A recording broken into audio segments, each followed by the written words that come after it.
peer-to-peer digital currency that is fast, secure, and easy to use. Smart Cash also features smart rewards, a price stabilization mechanism, and a way to encourage long-term holding. Long-term holders are key to the project's success. You can earn smart rewards on any address for which you hold the private keys, which holds at least 1,000 smart for 1 month and does not make any outgoing transactions during that time. Smart rewards are distributed every 47,500 blocks to all eligible addresses. Learn more at smartcash.cc.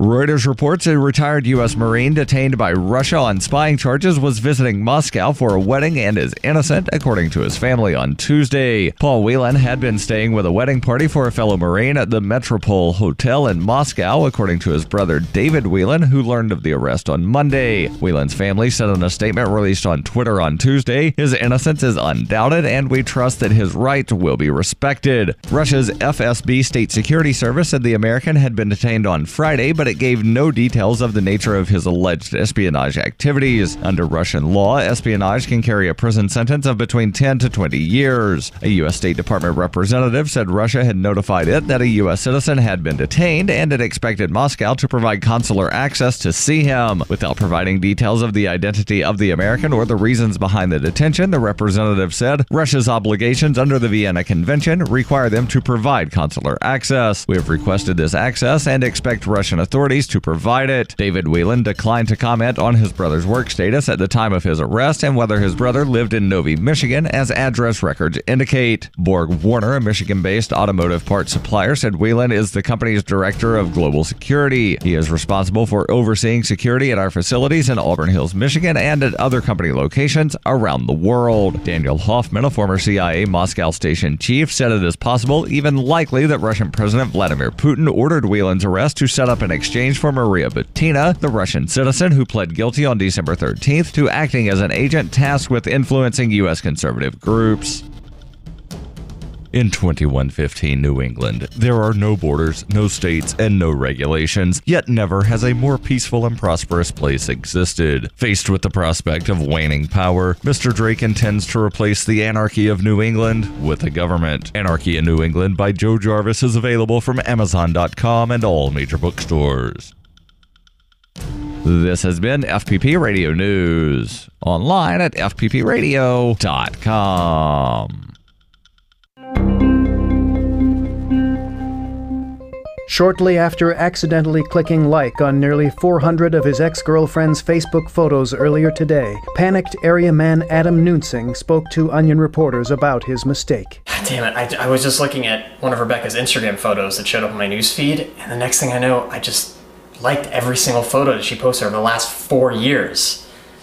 I didn't mean to, but it just kind of happened. The 28-year-old told reporters that he had browsed through 14 of his ex-girlfriend's photo albums while inadvertently clicking like on each and every picture, including dozens from her office picnic last fall, her trip to New York in 2010, and a photo of her and her first boyfriend from 2006. I thought if I went back and clicked unlike on all those pictures that maybe she wouldn't get any notifications, but then I saw some other albums and I ended up liking 80 more photos and shared them on my wall.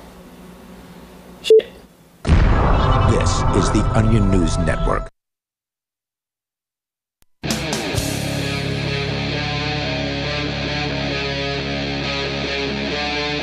Free Talk Live.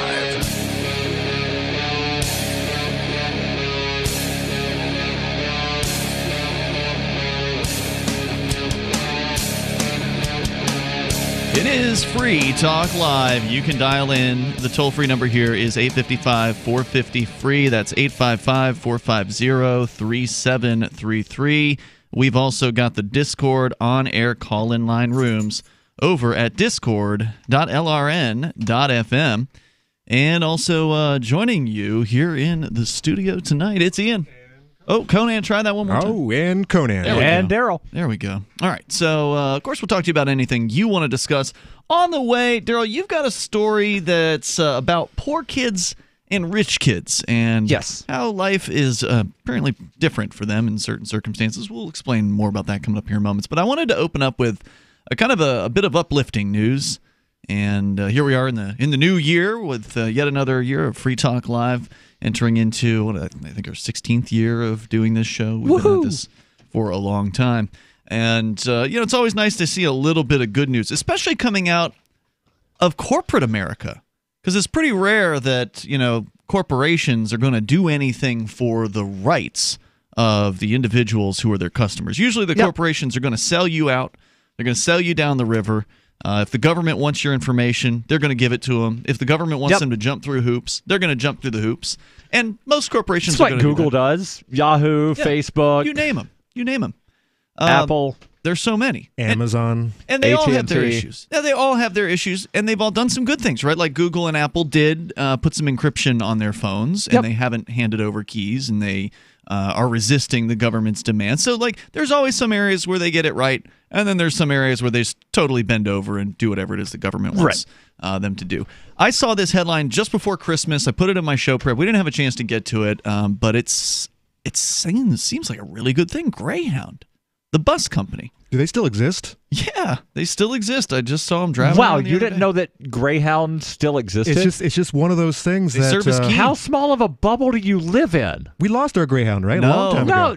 Dude, I took Greyhound to New York City back in November. No, they took subsidies from the city of Keene in order to stay here. Oh, really? Well, so they were going to stop. Lots of companies do that. In fact, that's what they always talk about here.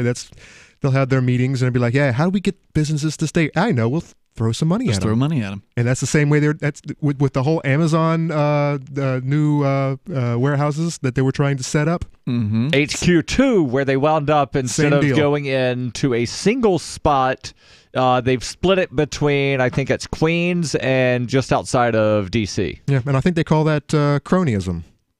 Indeed. Yeah. Not a good thing. So, Greyhound, again, I'm not saying these corporations are the best. I'm not saying Greyhound's the best. I've ridden a Greyhound before. It wasn't the greatest experience in the world. I was on it one time, and it was horribly long. Right, because they stop everywhere. Right. So it takes you 24 hours to get somewhere. It might take you 4 hours, if you were just driving it straight. I bet you Sarah. Not quite. I'm exaggerating. I bet you if Sarah's listening right now, she's she's flushing right now.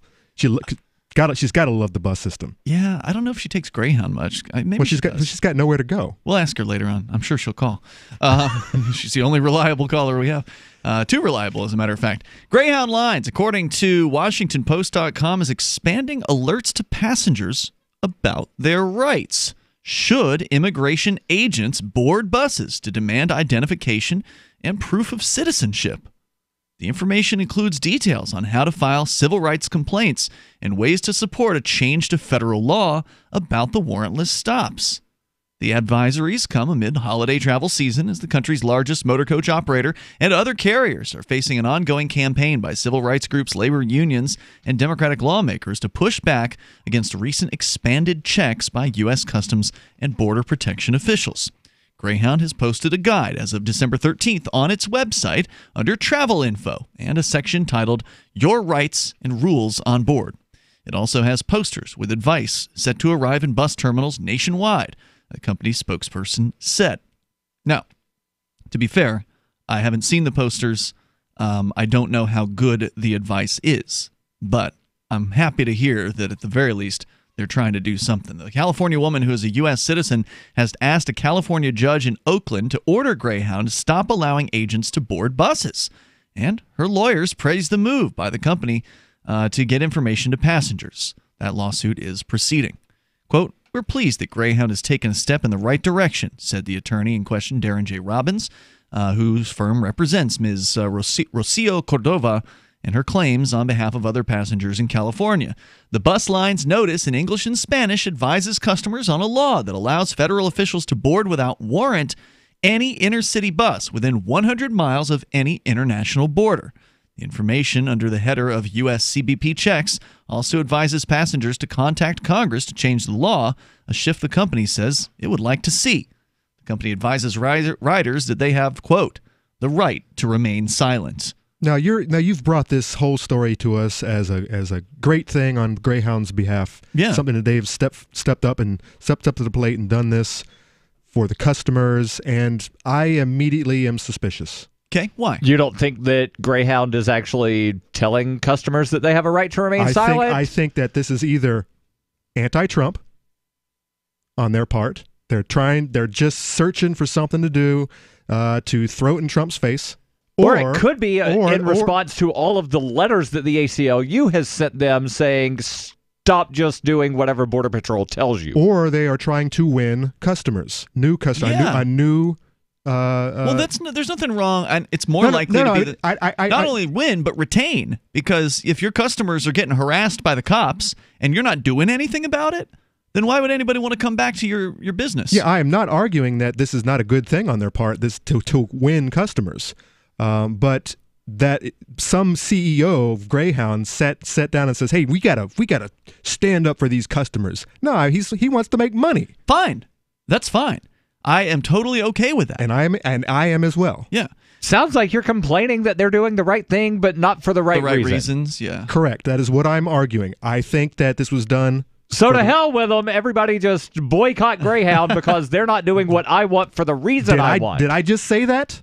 No, I'm calling them out. That's all I'm doing. You're being skeptical. I'm being skeptical. Yeah. This is I don't think they're actually doing the right thing. This is a huge business. They want to make money. Of course they want to make money. And it's either anti-Trump That's why it's just to win more. It's not anti-Trump. Well, I haven't opened up the article yet, and my computer's still running. I still think it's in response to all of the letters that they've been getting from multiple ACLU attorneys. It's not just about the ACLU, but now what's the backstory on this? Have Greyhounds been being stopped in the road and being searched? Within 100 miles of any international border, federal government can go on without a warrant. For people that think that just means somewhere in Texas and maybe like far north Minnesota, no, the ocean is also technically the international border. Is not every international airport also a border? Port of entry. Location. Port of entry. Okay. Technically not a border, but it is a port of entry. So, regardless, they can stop a lot of damn buses and board a lot of buses. And they have been. And for the longest time, Greyhound was just like, yeah, come on, do whatever you want to. Well, I mean, their attitude may have been, come on, we don't know what we can do about this. Okay, let's go back to that come on board and search us. How long ago was that happening? Was Trump president, is what I'm going to ask. Yes. Yeah. Okay. Because that would have been... It's been going on for a long time. Yeah, so there was an ACLU letter-writing campaign as recently as 3 months ago that I'm aware of. Okay, and how far back does this go? How long has Border Patrol been searching Greyhounds? Well, that's a great question. I don't know exactly when it started, but I bet is this just like the little kids in the internment camps on the border that all of a sudden is being made wind of, even though it's been going on for years? Yeah, I think this has been going on for years, but I don't have any. So what has changed? Trump. That is, I mean, look. Okay, I see what you're saying, but other things have obviously changed. They are stepping up to the plate, doing good finally for the wrong reasons. Well, the toll-free number here tonight is 855-450-FREE. That's 855-450-3733. They're telling their customers they have the right to remain silent and that they have the right to refuse a search of their belongings and to not answer questions about citizenship or immigration status. Regardless of their reasons, Conan, they are doing the right thing in this case. This is good information. I'm going to try to pull up their page on the website as well and see if we can, see exactly what the wording is. The toll-free number is 855-450-FREE. If you want to join us on the radio, it's Free Talk Live. Ike was such a sweet, lovable animal, and people would want to pet him, and they'd come up, and they'd get close to him, and it would be this instant, oh! My dad didn't want to touch him. It's like, ooh, get the stinky dog away from me. Even after we'd give her a bath, she would still stink. Very stinky, both bad breath and bad gas. I asked the vet, and he said some dogs are just stinky. Does your dog itch, scratch, stink, or shed like crazy? Come to Dinovite for help. DINOVITE.com. The omega-3 fatty acids. Flaxseed, zinc, alfalfa. The digestive enzymes that are cooked out of regular dog food. The ingredients convinced me that it was definitely worth trying. After about a week, he started smelling normal. My husband and I were really kind of astonished. Dinovite is nutrition. 859-428-1000. DINOVITE.com. We have some good news. The indictments against Ross Ulbricht in the District of Maryland were dismissed with prejudice, meaning they can never be refiled. This is especially good because those indictments contain the only charge ever made that Ross engaged in murder for hire. This was a serious allegation that Ross Ulbricht denies. It was never prosecuted or ruled on by a jury, but was trumpeted by the federal government and the media as if it were proven fact. The Maryland court held these indictments for almost 5 years, poisoning Ross's case and leaving him under a cloud of unproven allegations. As explained in Ross's appeal to the Supreme Court, the fact that the judge used these allegations to give Ross a draconian sentence of double life without parole violated his Sixth Amendment right to a jury trial. Judges are required to issue sentences based on convictions decided by a jury, not unproven allegations never even charged at trial. Although this is a positive development, the dropped indictment will not set Ross free. Now, a presidential pardon is Ross's only hope of freedom. Sign the petition at freeross.org. freeross.org. I've been told no in many different ways. I give you an order and you're going to obey it. George, you can go this way. You can't do that and you have to leave here. You cannot bring signs into the rally. Walk with me. Well, I'm comfortable here, actually. Whoa. Hey. Who do you think you are? Excuse me. There is no video or audio allowed in this office. No, I have work today. You ain't gonna make it. Wait a minute. Hey! Oh my God! Unbelievable! Why are you running from me? Because you scared me. What am I being detained for? You're being served. What is this? You're being served. What is this? Bureaucrats have a funny way of telling people no. That's the sound of the men working on the chain. Derek J's Victimless Crime Spree. Watch it for free and order the Director's Cut DVD at victimlesscrimespree.com. The LRN.FM social media channels have been revamped. We've eliminated Facebook and focused on other platforms like Twitter and Mastodon, the decentralized alternative to Twitter. On our accounts, you'll find posts from multiple LRN.FM show hosts together in one place. Follow us on Twitter at twitter.lrn.fm, or better yet, move to the decentralized Mastodon social media platform at toot.lrn.fm, toot.lrn.fm. I think you'll like it. We've all heard about blockchain assets like Dogecoin, Ether, and Ripple. Bitcoin isn't the only player in the blockchain game any longer. And for those of us wondering how to get our hands on these digital assets, finally, there's a solution. Shapeshift.io allows you to buy and sell between your digital assets and Bitcoin instantly between your own digital wallets. I've used it with ease. Shapeshift.io. There's no account or email address needed. You send them the crypto you want to sell. They send back the crypto you want to buy. It's that easy. Shapeshift.io. This is the Liberty Radio Network, broadcasting the latest liberty-oriented audio content 24 hours a day at LRN.FM.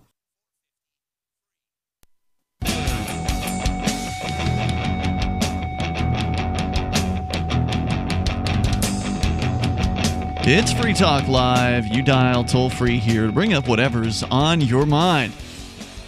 Greyhound, doing the right thing. Now, Conan's questioning their motivations for doing the right thing. Oh, yeah, and I'm walking out at break, and this man over here is like, are you a Trumpster now? No. You're saying they only did it because Trump. Yes. Blah, blah, blah. They hate Trump. Everybody that does something that I like, but they didn't do it a year ago or 2 years ago, only did it because Trump. Yes. And what does that make them? It makes them hypocrites, and that's what I'm calling out.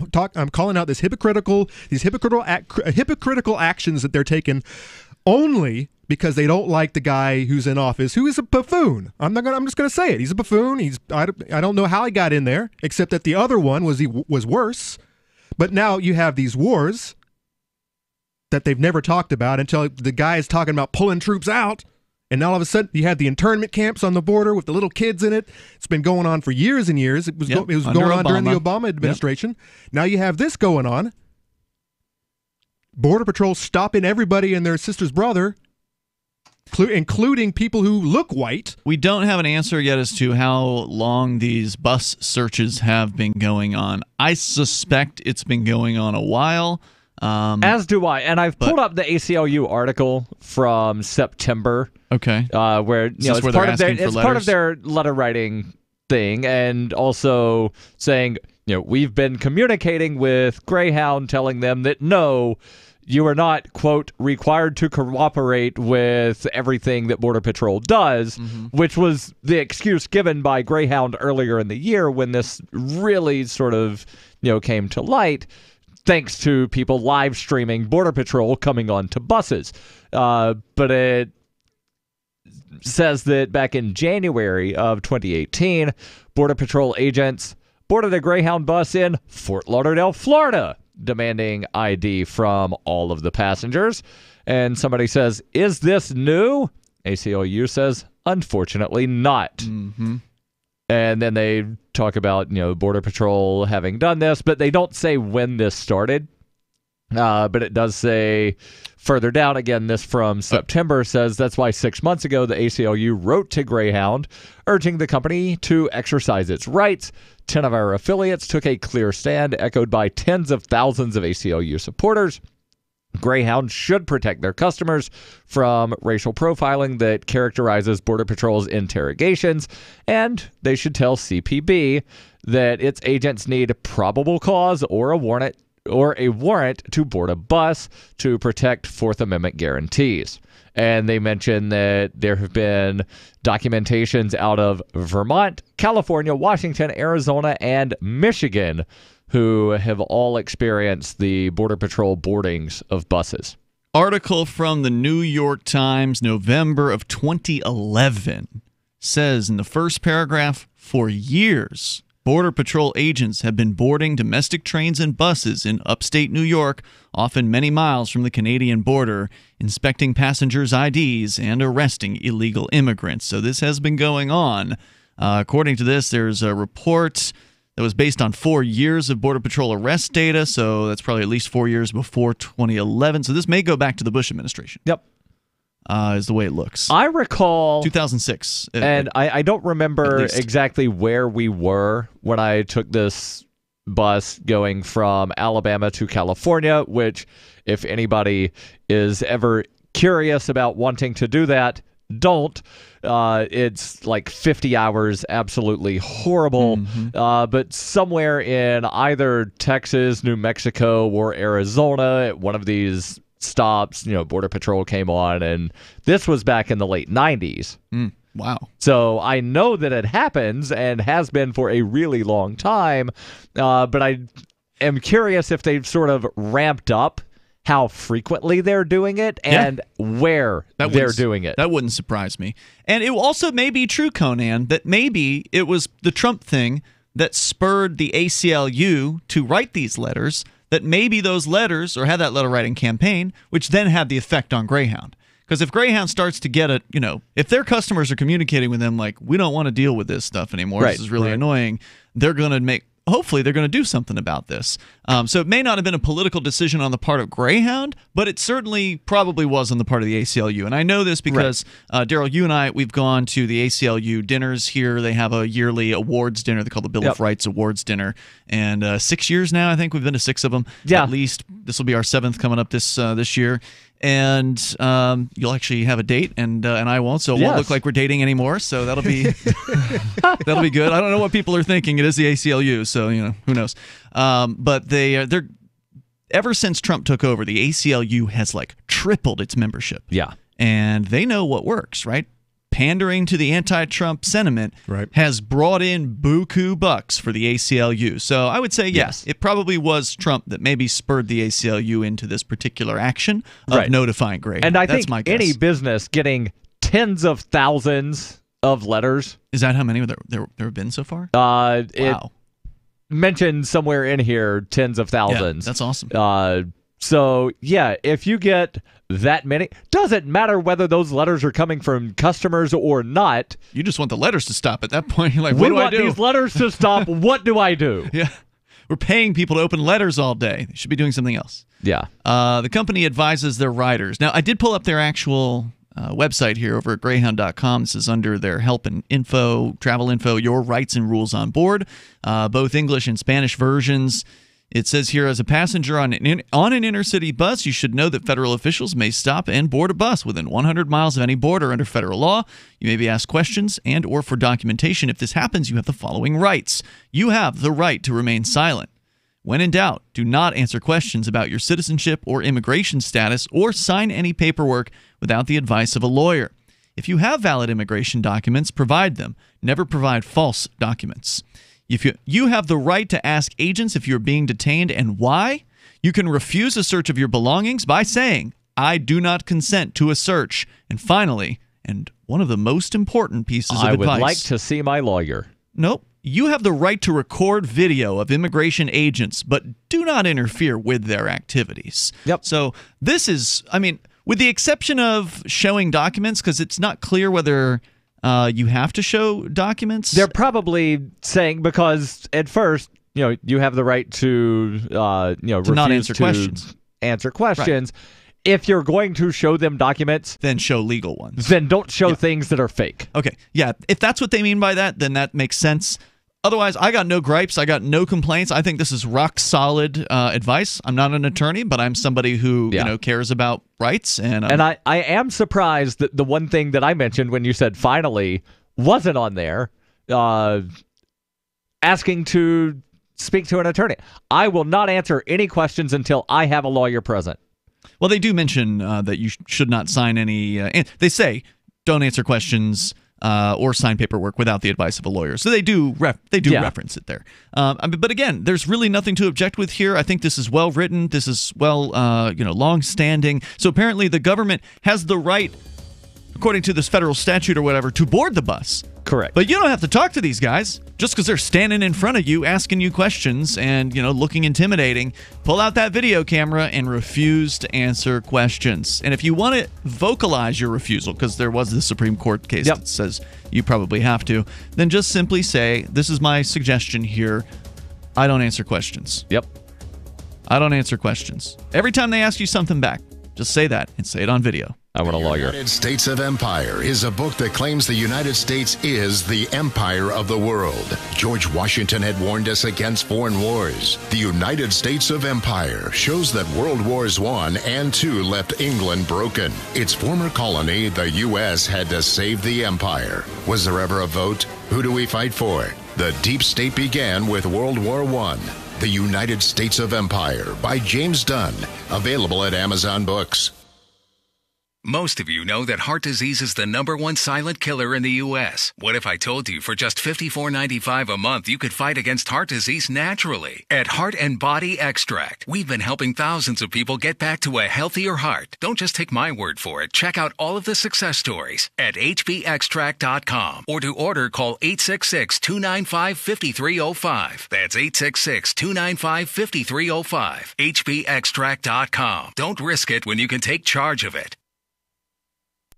On Free Talk Live, we're bringing people to the ideas of liberty every day. From wrestling superstars like Glenn Jacobs. You guys really are having an impact, I believe. Like I said, a lot of where I am now is due to listening to Free Talk Live. You changed my mind on some very important issues years ago. To random people tuning in on the radio. I was kind of stuck in the left-right paradigm. I heard your show by chance on a Saturday night. From there, I went on, joined the Free State Project, and become an amplifier. So, I mean, that's really the reason why I amp is because I know that if it wasn't for you guys being on as many stations as you are, I never would have found the ideas of liberty. Your amp will directly change more lives by getting Free Talk Live in front of people looking for talk radio online and on the air. When you amp Free Talk Live, you get perks like access to the AMP-only Facebook group and AMP podcast. Visit amp.freetalklive.com. When you hear the word lobbyist, you probably think about greedy corporations, but not all lobbyists are the same. Some are fighting for the freedoms you hold dear. Liberty Lobby LLC is doing just that in New Hampshire, working hard to represent you, not some special interest group. You can help by going to libertylobby.info, where your contribution will give us the tools we need to ensure that your voice is heard. Visit libertylobby.info today to find out more. Did you know we've taken our LRN.FM telephone listen line to a new level with the LRN.FM audio on demand line? Now you can call 712-770-8447 anytime and listen to LRN.FM's live feed. And you can listen to a bunch of our original shows on demand. Long distance fees may apply. Just dial 712-770-8447 and choose from the menu. 712-770-8447. The Free State Project has reached its goal of 20,000 liberty lovers who've pledged to move to New Hampshire and get active to achieve liberty in our lifetime. Perhaps you're trying to figure out what part of New Hampshire should be your destination.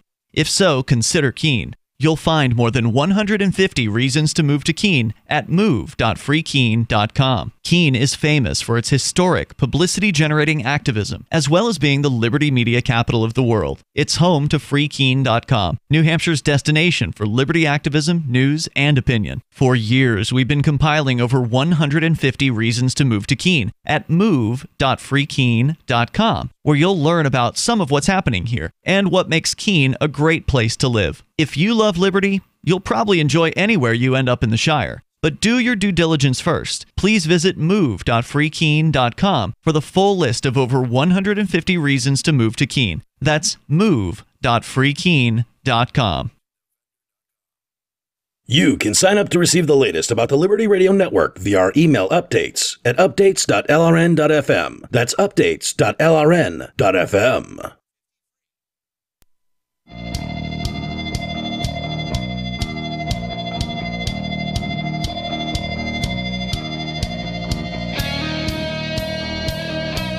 It is Free Talk Live, and you're invited here if you want to join us. Comment on the Border Patrol, the fight against the Border Patrol and their constant butting in to your life. In this case, of course, it happens more often within 100 miles of the border, and that's where these Greyhound waylayings are happening. Are they really a raid? Because they don't really have the right to search your bags. They're going to intimidate their way into searching bags. Right. And they've been doing that for many years, it appears. At least it seems like for as long as 2006. But Darryl, you said you had them shake down a bus back in the 1990s. Yeah, I don't. That you were I don't recall them going through people's bags. I bet you they're trying now. Of course they're trying now.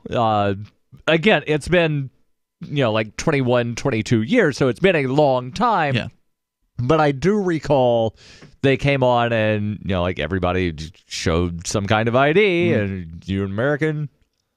You don't have to answer that question according to the Greyhound advice here, which obviously... Yeah, I didn't know that when I was 18. Right, and that's what they count on, and that's why this is such an important thing that they're doing and that more people ought to do, which is to say, inform your loved ones, inform your coworkers, inform the people who are likely to be targeted, and which, of course, includes everybody. If you're driving through these damn checkpoints, they show up. You never know where they're going to show up.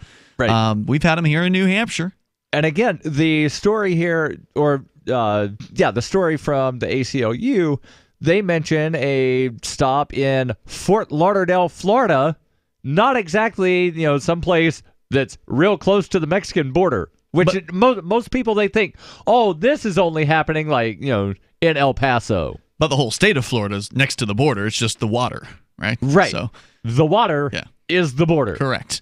So if you're in Florida or any other state that is near the border, including the west and the east coast, you can be subject to these bureaucrats climbing on board a bus and starting to, act tough, holding their hands over their guns and demanding ID, demanding you answer their questions, demanding you open your bags for them. And Greyhound is informing people on their website and apparently on signage at their rest stops, at the Greyhound stops, of your rights in both Spanish and English, letting folks know you've got the right to remain silent.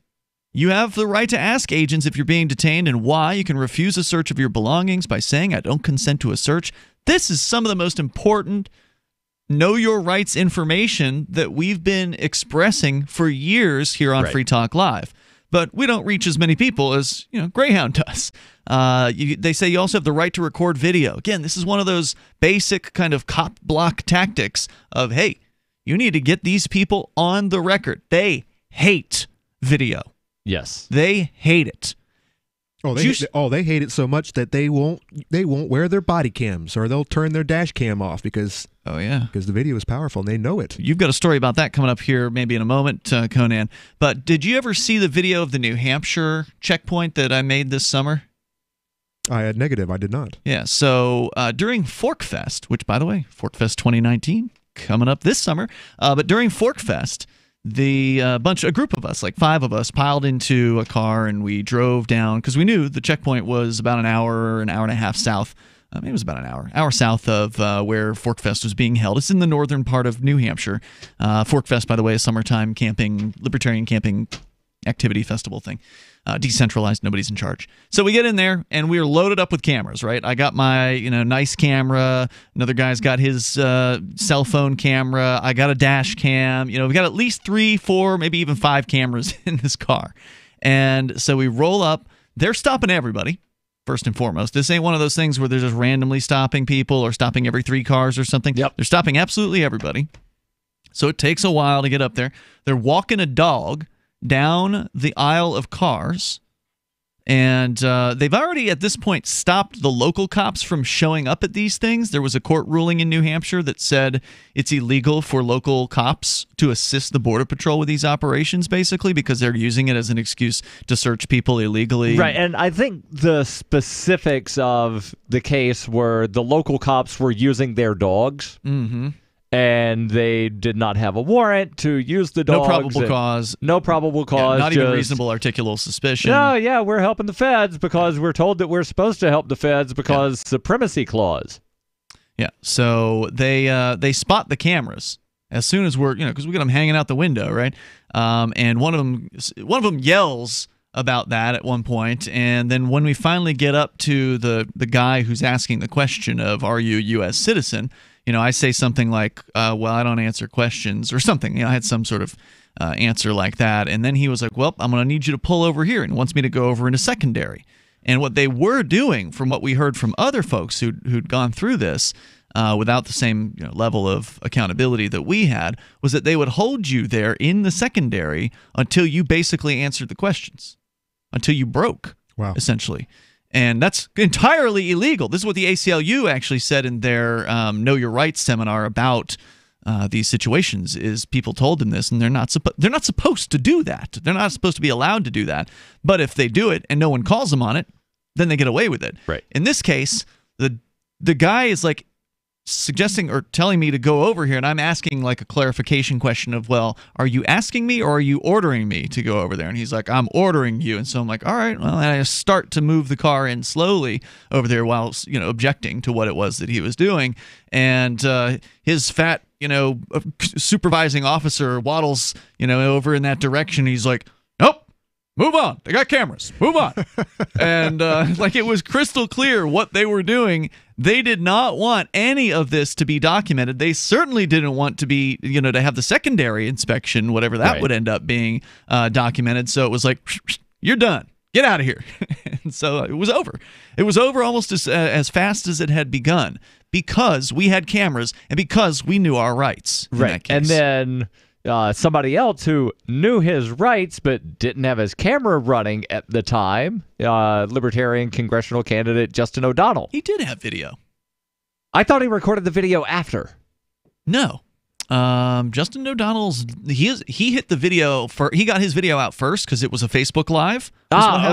Okay. Yeah, for some reason I thought he streamed the Facebook Live after he dealt with Border Patrol. O'Donnell made a couple of errors in his video. I mean, he tried to kind of put up some resistance. One, he made the mistake of trying to argue with these people and try to talk to them about the Constitution and talk to them about rights or whatever. That crap never works. Right. These cops don't care what your opinion is about the Constitution. Right. They have their legal system, and they're going to work whatever system they can work. Right. So they order him over into secondary, and this is where the ACLU got the news, at least partially, was that they were going to try to intimidate him into giving up the answer to the question of, are you a U.S. citizen, by keeping him there. They actually told him something like that on the video. Okay. It's like, well, you're just going to sit here until you answer the question. Again, totally illegal, against their own rules to do that. O'Donnell, of course, didn't know that, and at some point he ends up breaking. He ends up breaking and answering the question sort of in this roundabout way where he's like, I was born in a hospital in Boston, or something like. He had some sort of answer like that to where it was, pretty clear that he was a so-called U.S. citizen by their definition, and so that satisfied them. They then let him go. In our case, we didn't answer a single question, and we were waved right on through. You weren't given the opportunity. They're like, nope, not at all. Not going to happen. We don't want to talk to you anymore. You've got a camera, and more than one camera, which of course helps. And so you can check that out. I'm sure you can search Free Keene or the Free Keene YouTube channel for Border Patrol Checkpoint or Border Checkpoint, and you'll be able to pull that up. It's pretty entertaining. In New Hampshire, was it Vermont? It was in New Hampshire. Yeah, isn't that something? On an interstate in New Hampshire, in Woodstock, New Hampshire. Other side of the damn country, but next to the border. So kudos to Greyhound for doing this. Not next to the border. It's like 70 miles from the or something like that. Yeah. In their mind, it's next to the border. Oh, and they always shut down this checkpoint before nightfall, by the way. So if anybody ever wanted to not go through the checkpoint, they could just go through at nighttime, and then it wasn't operating. They got to go home, and they got the shows to watch. And the other interesting thing was, if you didn't know about the border checkpoint, but you were using Google's Waze app for your directions, it would take you off of the interstate to avoid the checkpoint, because this interstate was slowing down to 0 miles an hour. And it's just like, there's horrible traffic. We'll just route you through Woodstock instead. They didn't know it was a checkpoint, but they knew it was bad traffic, so you could completely go and avoid it without even knowing it was there.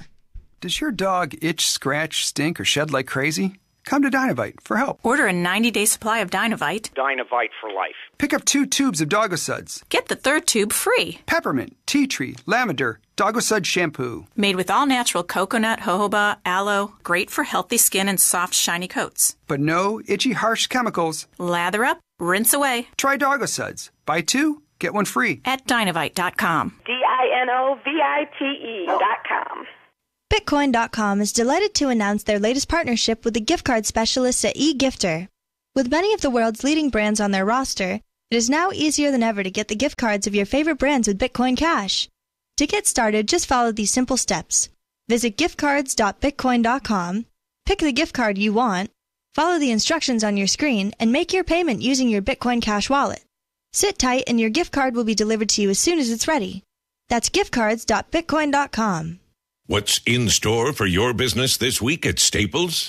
Cases and cases of confidence. Staples can help give you the confidence that your business is ready for the year ahead with all the supplies you need. Like paper. And right now, when you buy a 10-ream case of Staples multi-purpose paper, you get 1 free. So you can be confident you're ready for whatever business comes your way. Buy 1 case of Staples multi-purpose paper, get 1 free. Now at Staples, where there's a whole lot in store. In store only, limit 10. Valid through 1/5/19.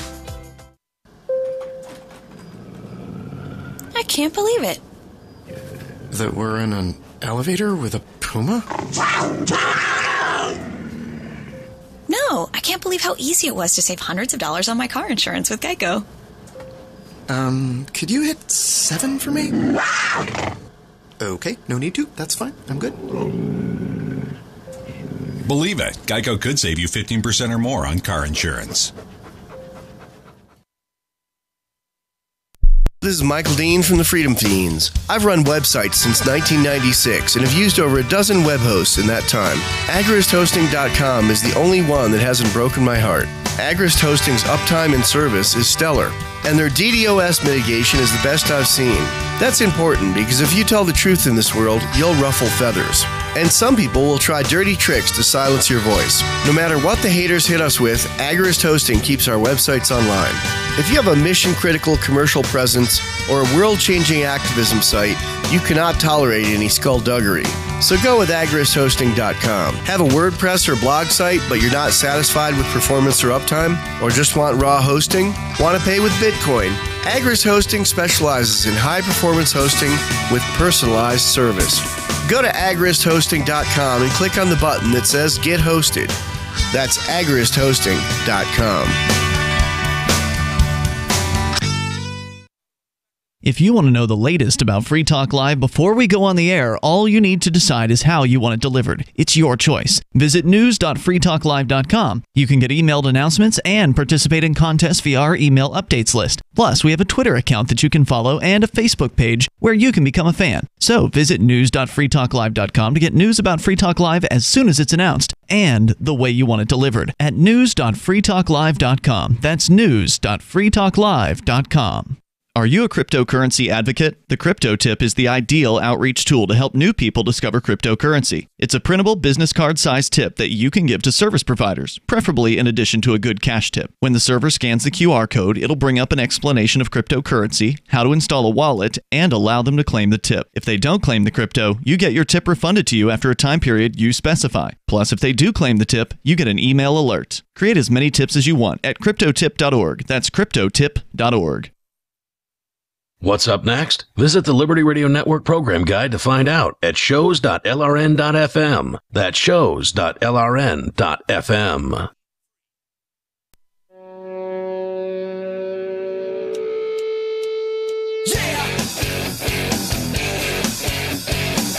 It is Free Talk Live. We're talking about knowing your rights, specifically in reference to the Border Patrol boarding your bus or whatever other conveyance it is that you happen to be on in within 100 miles of the border, which of course includes the Pacific and Atlantic Ocean. So there's a lot of roads where they could just stop you and come on. Greyhound is informing their customers through not just their website, but also signage, apparently, at some of their Greyhound stations of their rights, how to handle immigration officers coming on board. Because while the immigration officers do have the apparent legal right to come on board, you still aren't under any obligation, according to the Greyhound suggestions here, to speak to them. You have the right to remain silent. And that's true even if you're driving through. And again, I'm not an attorney. This is just my legal understanding. It's not legal advice. But even if you're just driving through one of these checkpoints and they're asking you, are you a U.S. citizen? You are under no obligation to actually answer their question. Now, to be fair, if you do answer the question, it's probably going to get you through a lot faster. And, you might not run into a rogue agent who could possibly do something crazy or dangerous or stupid or whatever.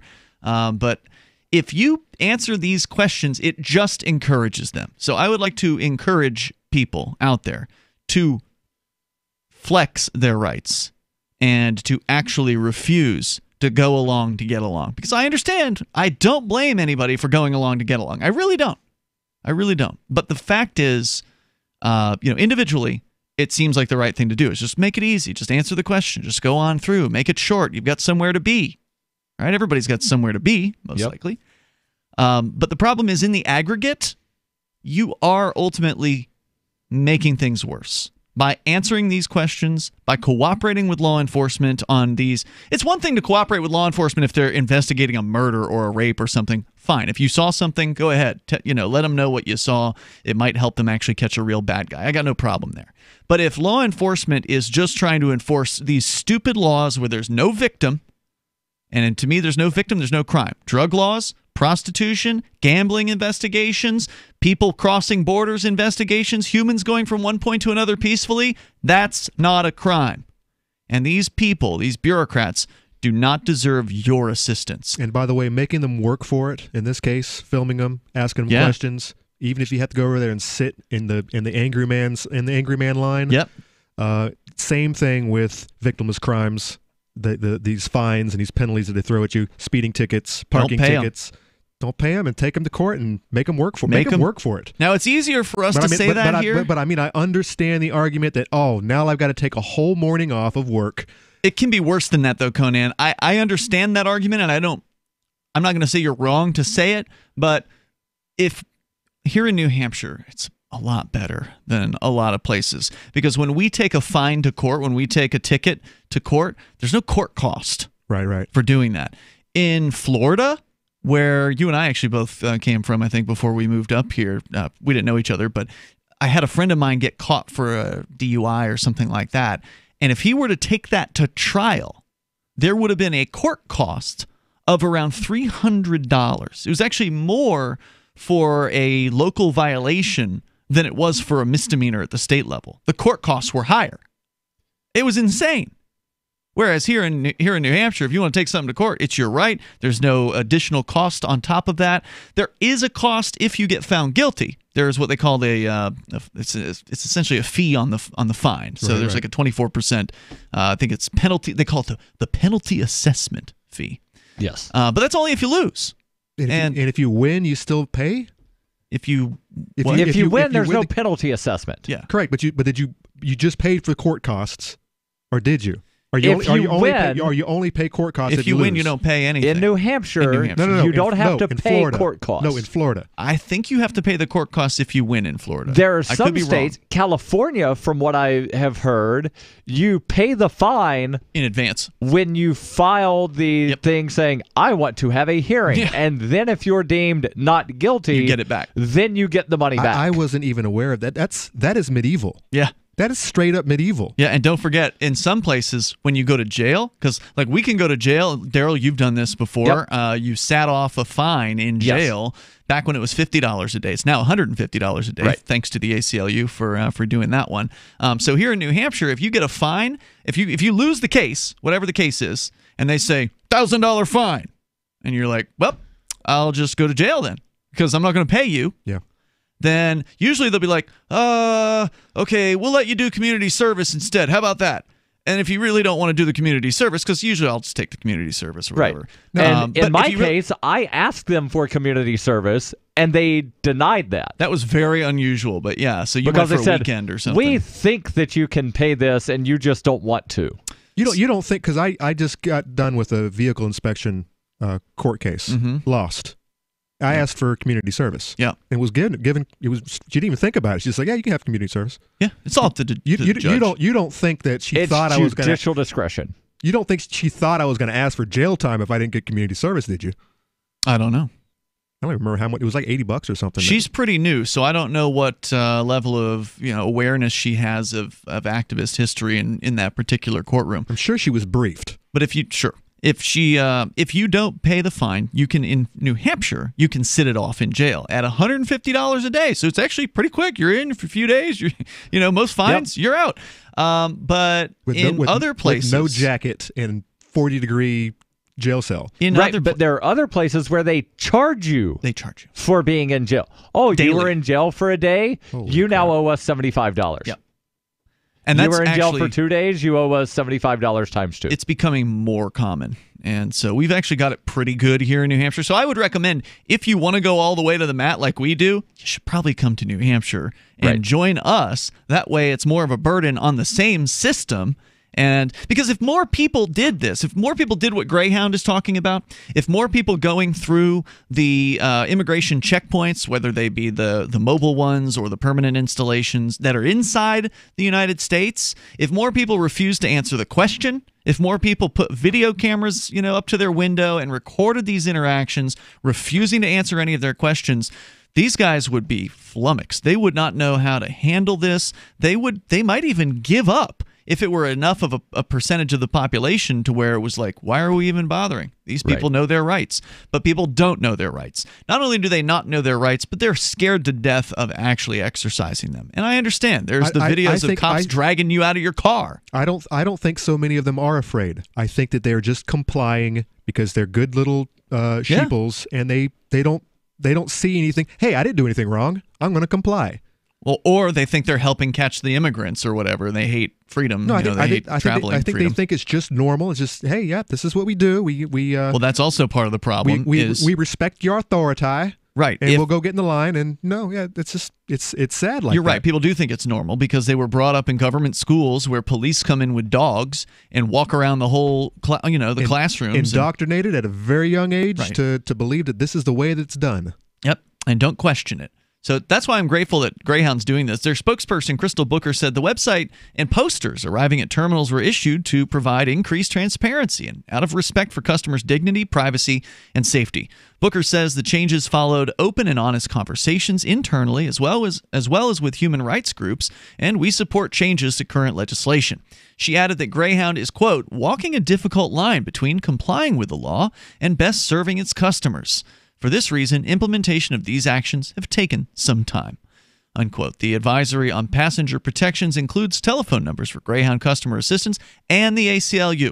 It also includes directions for how to file civil rights complaints by mail, fax, or email to the Border Patrol's parent department, the Department of Homeland Security, and links to obtain free legal help through the ACLU, other civil liberties groups, and the Justice Department.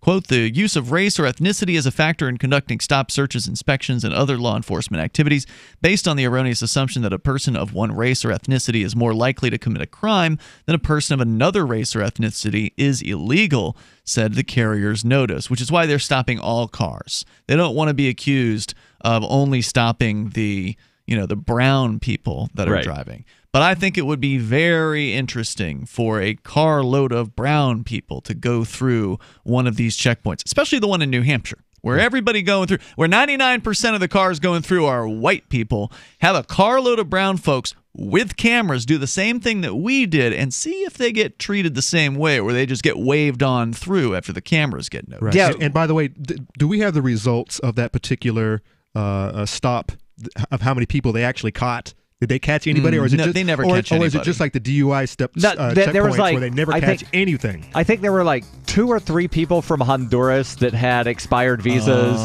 and then there were some people with drugs. Yeah. And was that really what they were about? They were just checking for vehicle inspections, registered vehicles, and drugs. The feds can't do vehicle inspection.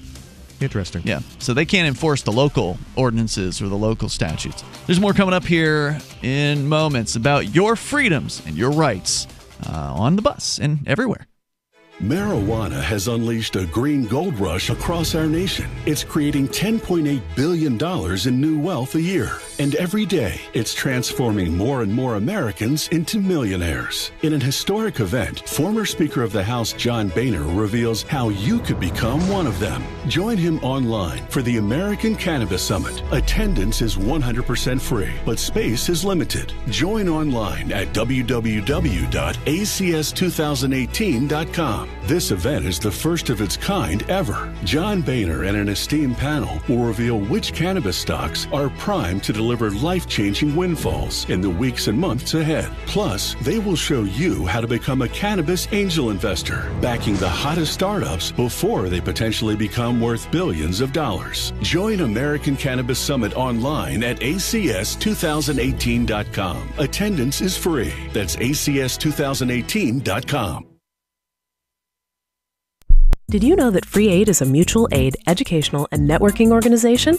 At Free Aid, we support volunteers who provide first aid. We do outreach to the public about health and safety, and we bring together medically skilled freedom lovers. Free Aid is made possible by your generous support. Donors can receive great gifts like first aid kits, t-shirts, silver dime cards, and hoodies. The Free Aid Silver Dime Card Project is sponsored in part by Roberts & Roberts Brokerage, Freedom's Phoenix, and Don't Tread on Meme. Visit fr33aid.com. Some of you asked, and now we've delivered. LRN.FM's live Keene, New Hampshire studio shows are now streamed in HD on Twitch. Visit our channel at twitch.lrn.fm and give it a follow. If you have Amazon Prime, you get 1 free subscription on Twitch. If you use it on our channel, Twitch will give LRN.FM a monthly piece of your Prime subscription cost. So please watch, follow, share, and subscribe to twitch.lrn.fm. That's twitch.lrn.fm.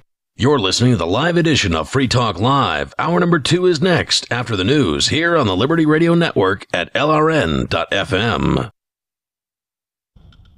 From Keene in the Shire, the Liberty Media capital of the world, this is Darryl W. Perry, host of FPP Radio News for Wednesday, January 2nd, 2019. Silver is trading at $15.43 per ounce. Gold is valued at $1,285 per ounce. Smart cash is trading at 1.43 cents, and the average price of Bitcoin is $3,850.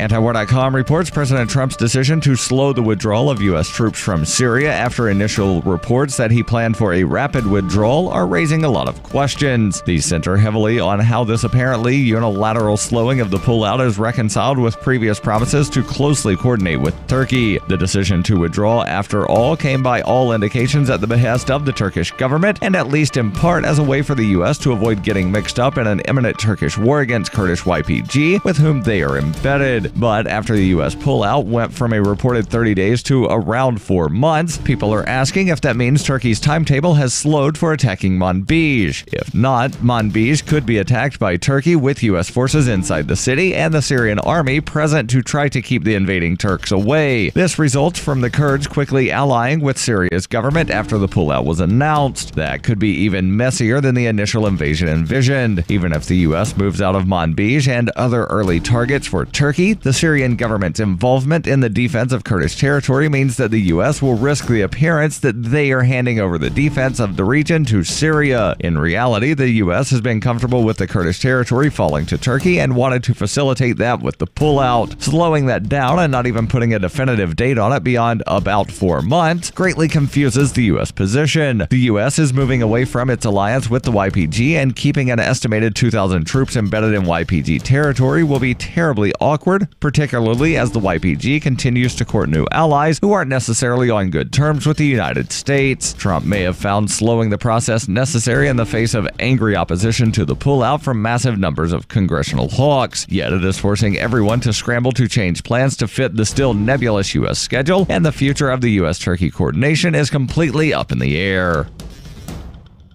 Smart Cash is a peer-to-peer digital currency that is fast, secure, and easy to use. Smart Cash also features smart rewards, a price stabilization mechanism, and a way to encourage long-term holding. Long-term holders are key to the project's success. You can earn smart rewards on any address for which you hold the private keys, which holds at least 1,000 smart for 1 month and does not make any outgoing transactions during that time. Smart rewards are distributed every 47,500 blocks to all eligible addresses. Learn more at smartcash.cc. Reuters reports a retired U.S. Marine detained by Russia on spying charges was visiting Moscow for a wedding and is innocent, according to his family on Tuesday. Paul Whelan had been staying with a wedding party for a fellow Marine at the Metropole Hotel in Moscow, according to his brother David Whelan, who learned of the arrest on Monday. Whelan's family said in a statement released on Twitter on Tuesday, "His innocence is undoubted, and we trust that his right will be respected." Russia's FSB State Security Service said the American had been detained on Friday, but it gave no details of the nature of his alleged espionage activities. Under Russian law, espionage can carry a prison sentence of between 10 to 20 years. A U.S. State Department representative said Russia had notified it that a U.S. citizen had been detained, and it expected Moscow to provide consular access to see him. Without providing details of the identity of the American or the reasons behind the detention, the representative said Russia's obligations under the Vienna Convention require them to provide consular access. We have requested this access and expect Russian authorities to provide it. David Whelan declined to comment on his brother's work status at the time of his arrest and whether his brother lived in Novi, Michigan, as address records indicate. Borg Warner, a Michigan-based automotive parts supplier, said Whelan is the company's director of global security. He is responsible for overseeing security at our facilities in Auburn Hills, Michigan, and at other company locations around the world. Daniel Hoffman, a former CIA Moscow station chief, said it is possible, even likely, that Russian President Vladimir Putin ordered Whelan's arrest to set up an exchange for Maria Butina, the Russian citizen who pled guilty on December 13th to acting as an agent tasked with influencing U.S. conservative groups. In 2115 New England, there are no borders, no states, and no regulations, yet never has a more peaceful and prosperous place existed. Faced with the prospect of waning power, Mr. Drake intends to replace the anarchy of New England with a government. Anarchy in New England by Joe Jarvis is available from Amazon.com and all major bookstores. This has been FPP Radio News, online at fppradio.com. Hours spent volunteering at a local homeless shelter truly make her death at the hands of a drunk driver earlier this week all the harder to take for this school and this community. I never knew Amanda, but everywhere I went there were touching reminders of the caring friend she would have been to me had I known her. Losing Amanda was one of the hardest things I've ever had to deal with, but I knew I had to be strong for this community. I couldn't let them go through the funeral without my support. She's so much better than all of us. She was so good. She can love so many people. She loved you so much. What's your name? She loved you, Russell. And we have Brady Shaw with us right now. Thanks, Brooke. Not quite how I would have reported the story. Seems a bit unprofessional to let yourself get so emotional. Well, when people are feeling pain, I feel it too. Don't you ever get emotionally invested in a story? No, I don't. You know, I had my tear ducts cauterized years ago, and I like to keep my emotions stored in a special place in my mind where they only come out for my night terrors. This is the Onion News Network.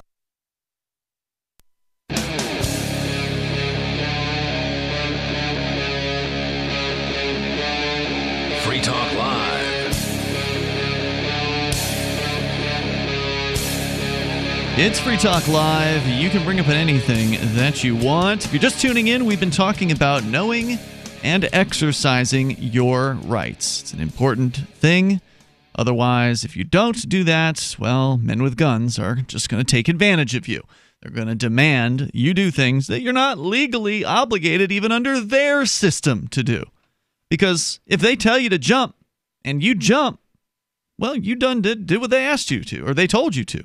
And in many cases, when they're telling you, they are actually just asking you. Right. Now, of course, in a lot of cases, when they say they're asking you, they're not asking you, they're actually telling you. So it doesn't actually hurt to ask them to clarify what it is that they are saying to you when they tell you to do something. Right. Or if they say something like, I'm going to have to ask you to search your car. Well, are you asking? Because if you're just asking, then that means you don't have any right to search. I'm going to have to ask because I don't have probable cause for a warrant. Right. So if you just say that I can do it, then everything I do is legal. That's right. So just say no to searches, and that's what Greyhound has been advising its customers do. In addition to recording video, when the Border Patrol officers board the bus, which they are apparently legally allowed to do within 100 miles of any international border inside the United States. When they board that bus, Greyhound is reminding its customers that they do, or probably not just reminding, probably telling most of them for the first time ever, that, hey, customers, you've got rights. And here they are. They've got posters that went up in December at various different Greyhound stops. I don't know if they're at 100% of them, but they're definitely putting up posters. They are letting folks know they got the right to ask agents if they're being detained and why, that you can refuse a search of your belongings by saying, I do not consent to a search, that you have the right to record video of immigration agents, but don't interfere with their activities, and that you have the right to remain silent, and when in doubt, don't answer questions about your citizenship or immigration status or sign any paperwork without the advice of a lawyer. In addition, they provide other resources such as contact information for the ACLU, for Greyhound, for the Department of Homeland Security, and, basically what to do if you feel like you've been effed with by these people and you want to file a complaint. The Washington Post has a little bit more to the story here about Greyhound's decision, which I think is very applaudable, very excellent job on the part of Greyhound to inform their riders. Let's go to Sarah in New Mexico. Sarah, I think Conan was wondering if you've been a Greyhound customer. Oh, yes. I used to ride the bus all the time. So you'd ride city to city. You don't just ride the local bus around Albuquerque there. You take Greyhound from point to point. No, I used to be very manic-y when I was younger, and bipolar. I would have my manic episodes and hop on the bus and hitchhike and just run all over the country. Wait. Now I'm 50 years old. Yeah, how old were you whenever you doing your cross country treks? I used to hitchhike with the truckers. I ended up in Mexico City and Cancun and all over the place. They kicked me out of Mexico. This is what happens to bipolar people, by the way. You get kicked out of Mexico? Bipolar people get kicked out of Mexico? No, I mean, we're crazy. We just we start hitchhiking across all over Canada and all over the stupid stuff like that and get into all kind of trouble. Sarah, are you a hippie? Or were you a flower girl? She's too young. I mean, you can still be a hippie, but I'm just a bipolar manic episode woman. But now I'm too old to do all that stuff. I don't think you have to be bipolar to get on and hitchhike somewhere. There's just some people who are kind of floaters. They float with the breeze. They don't have anywhere to be in life, and so they just kind of go out there and experience it. It's not the life for me, but... Well, that was like that when I was younger, in my 20s and my 30s, and I cut that out when I hit like 35. Yeah, I think it's more of a younger person's thing than anything else. A lot of people want to see the world, or they want to travel, or whatever. Want to sow them oats. Yeah. Sarah, you were calling for some other reason, though. Go ahead. Yes, you know what? I was going to ask you guys, Ian and the Darryl, I've been talking to you guys. So according to my explanation, what is causing our autoimmune diseases today? Have you been listening to me? It's about food. They're not eating enough juices or something? No, so on the autoimmune thing, she claims that not enough calcium. And I will say that, Sarah, I've tried finding... There was some research done. The NIH has something on their website, but it's behind a paywall, so I can't actually read the thing. But there's also something, and I forget the name of it.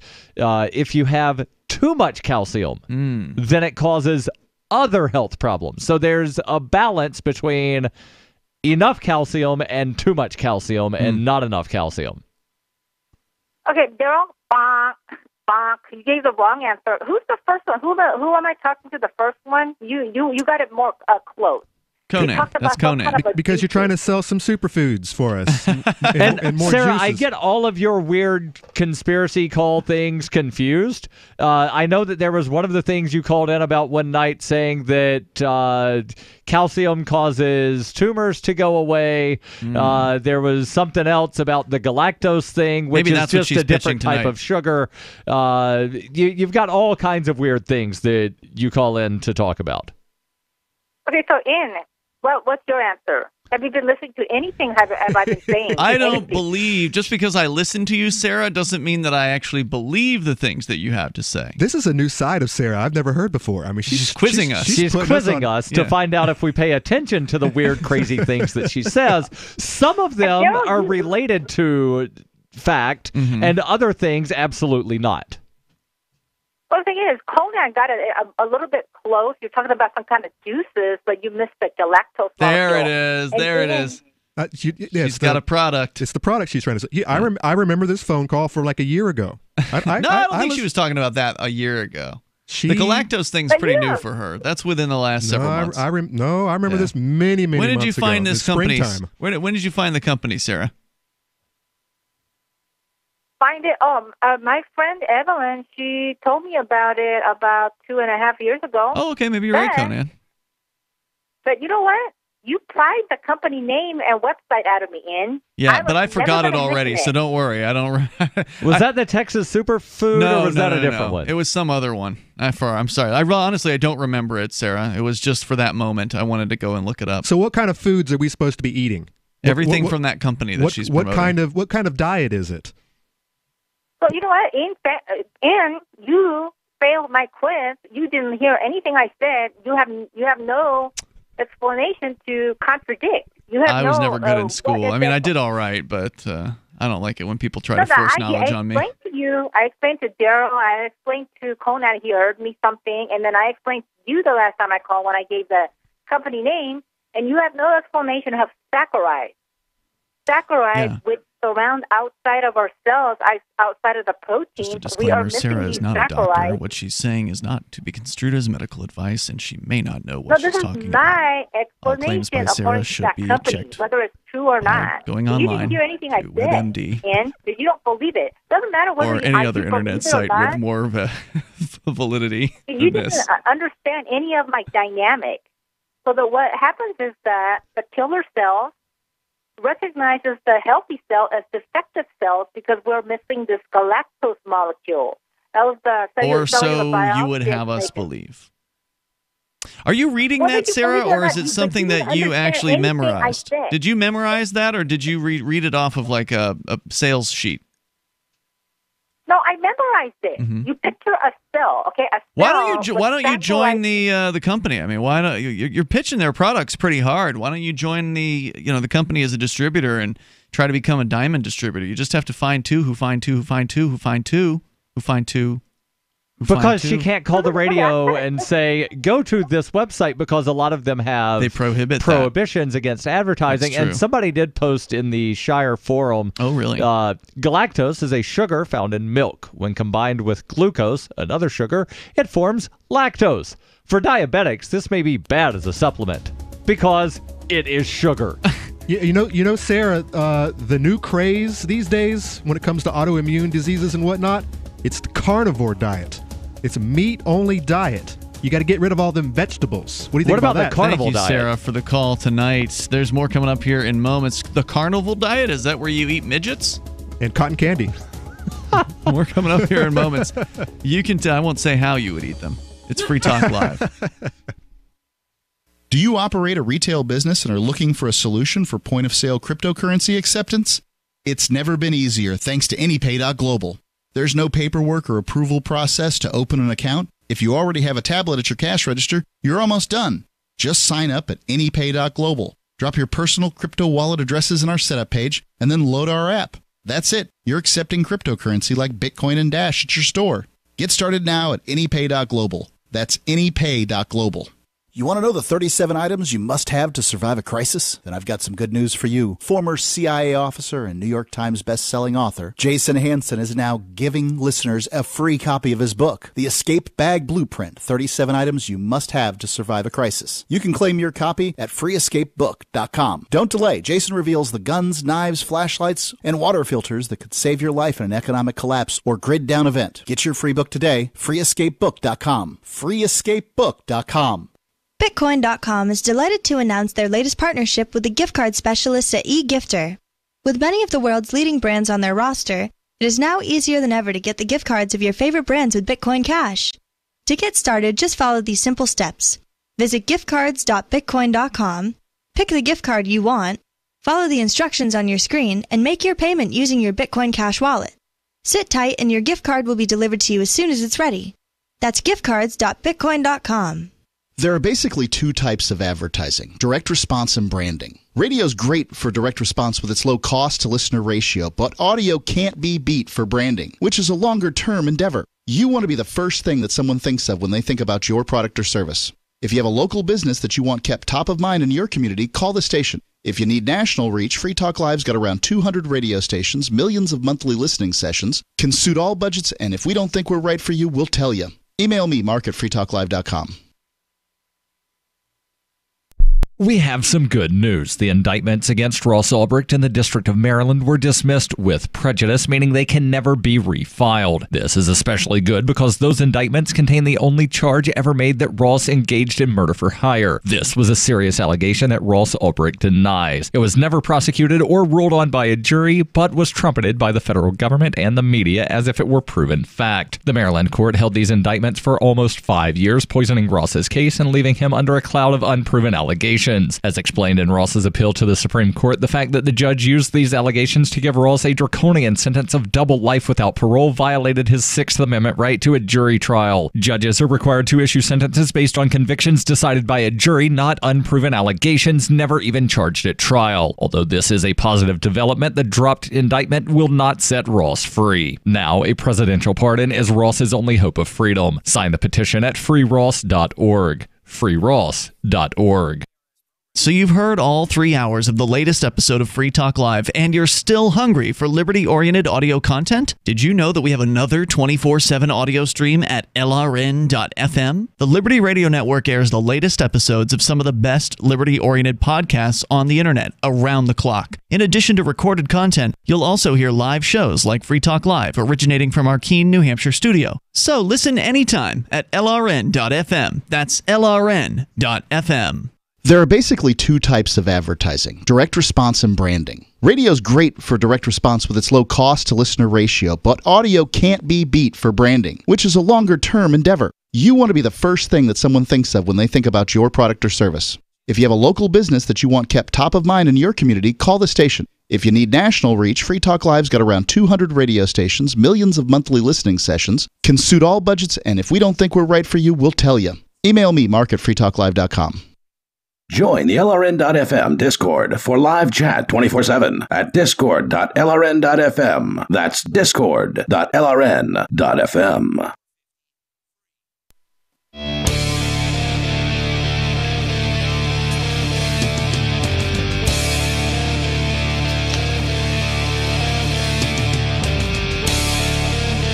It's Free Talk Live. Dial in, toll free, bring up whatever you want. Turns out Greyhound has taken a stand against the Border Patrol by informing their... There goes the music. Yeah, that's the second time that's happened tonight. Really? Very off-putting. I have not noticed I didn't notice the first one. But anyway, the toll-free number here, if you want to join us, 855-450-FREE. That's 855-450-3733. Border Patrol checkpoints, not just checkpoints, but any old time the Border Patrol wants, they'll board a bus. You can pull the bus over and board the bus, and then they'll start asking questions. But it turns out you don't have to answer the questions that they're asking you, nor do you have to show them identification, according to the Greyhound advice that they are giving their customers, to inform their customers of their rights and further encourage their customers to exercise those rights. By the way, this show brought to you by Bitcoin.com. So if you're interested in learning about cryptocurrency like Bitcoin, there's no better time than right now. Tomorrow is the 10th anniversary of the release of the code of Bitcoin. Woohoo! So happy 10th birthday, Bitcoin. It's been a great first decade, but you're not too late. That's the good news. Even though Bitcoin's at around $3,900 today for one Bitcoin, it's not too late. And you don't have to get a whole Bitcoin to get into Bitcoin. You can get a fraction of a Bitcoin. If you want to buy $100 worth, no problem. $50 worth, no problem. $30 worth, it's up to you, because you can divide a Bitcoin down by 8 decimal points. So that's what you need to do. You need to learn the basics about Bitcoin, because there's so many misconceptions, there's so many misunderstandings, so much misinformation that has been put out there. Much of it purposefully, that these anti-Bitcoin people, the big banks, the governments out there of the world, they don't want you to find out about this. They really don't want you to learn about cryptocurrency. They don't want you, in the same way they don't want you to exercise your rights on the Greyhound bus, they also don't want you to exercise your right to protect yourself financially. Right. And so... until they can figure out a way to tax it. And then it'll be all right. Well, they can tax Bitcoin right now. If you buy Bitcoin through a obedient company like Coinbase, they can't tax you buying the Bitcoin. But if you sell the Bitcoin back to Coinbase and Coinbase gives you money for your Bitcoin, if Coinbase gives you cash or dollars for your Bitcoin, then they will report that to the IRS. Right. Now you can sell your Bitcoin off the books by finding another individual, and that's what they're worried about, because that's probably happening a lot more. Heck yeah, it is. And that's what they can't trace. Well, you could wind up building stuff in your workshop, in your basement, sell that, and they're not going to know about it. But that also something that the feds want you to pay tax on. Yep. Part of the instructions, and I forget which line it is, the 1040, the instructions say include income from illegal activities. Yeah. So you're running drugs? Just tell the IRS. That's a great plan. Yeah. Tell the IRS how much money you made from illegal activity. So go to Bitcoin.com. That's where you can get started. They've got the Bitcoin.com Academy that you should go through, and it won't take you very long at all, like maybe 10, 15 minutes or something like that.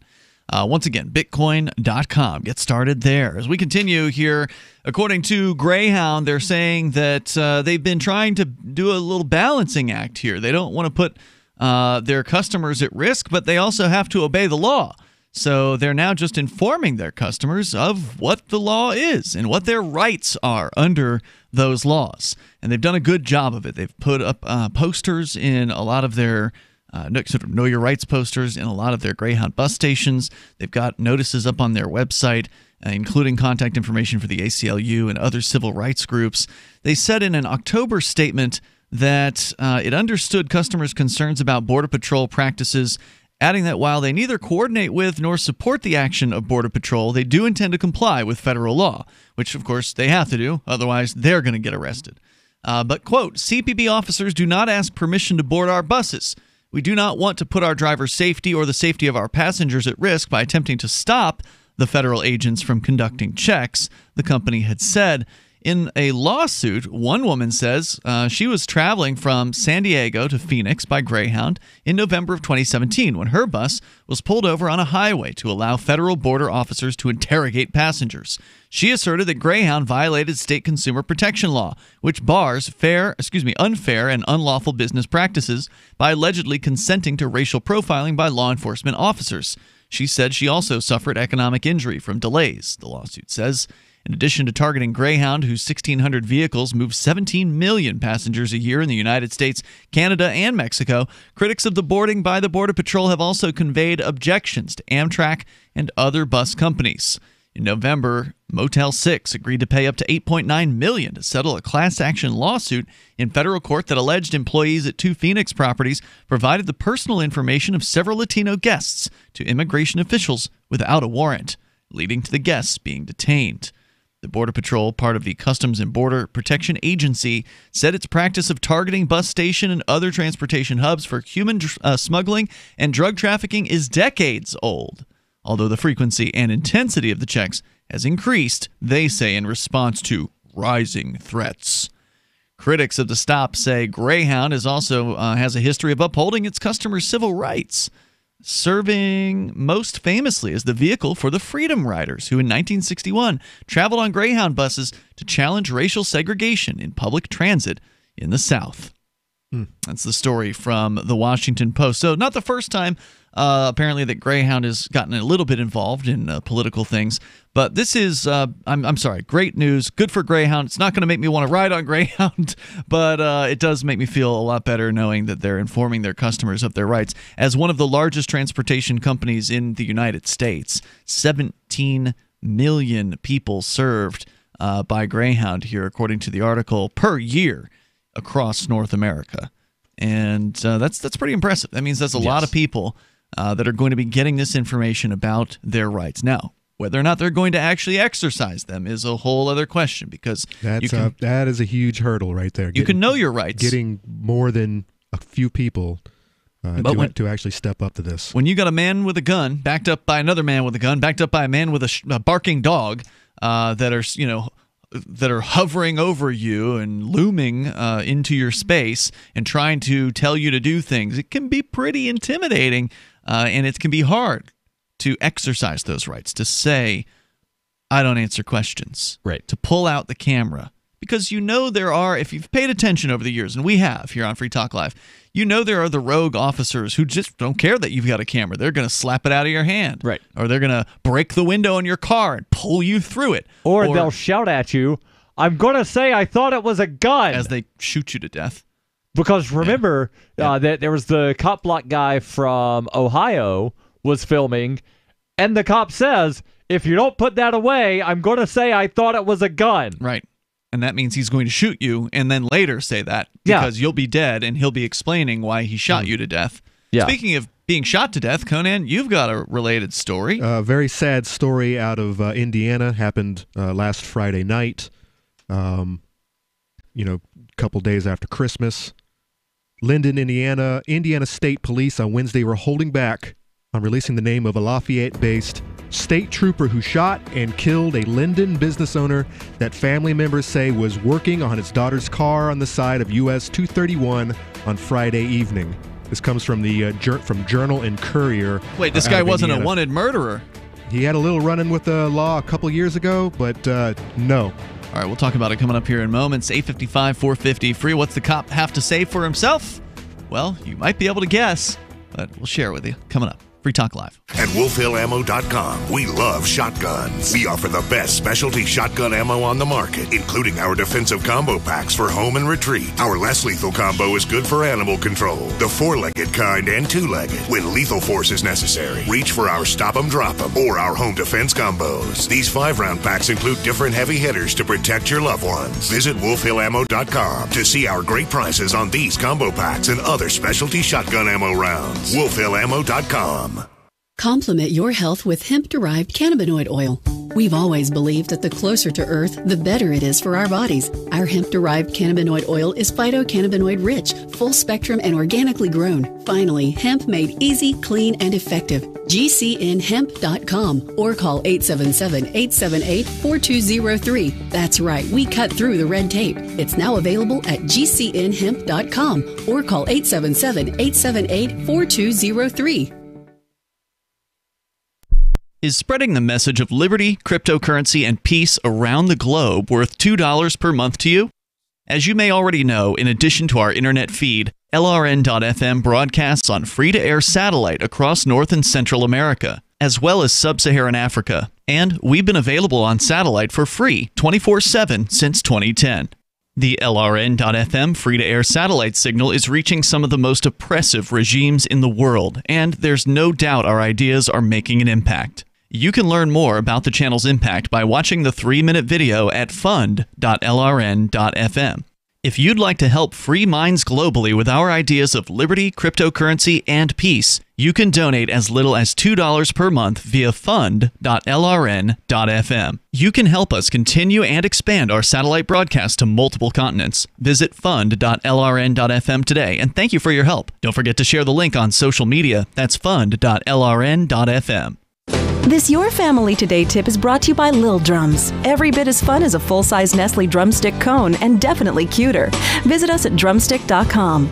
Vacations are all about family time, but you don't have to leave home to have fun.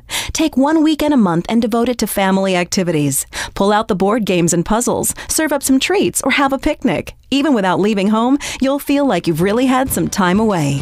For more tips like these, visit us at parenthood.com/yourfamilytoday. LRN.FM is proud to announce our official listening apps for Android and iOS devices. Now you can easily tune into our streams anywhere, anytime on your smartphone or tablet.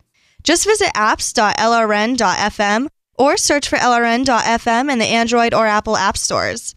Please download, rate us 5 stars, then share the link on your social media and let your friends and family know how you're listening to LRN.FM.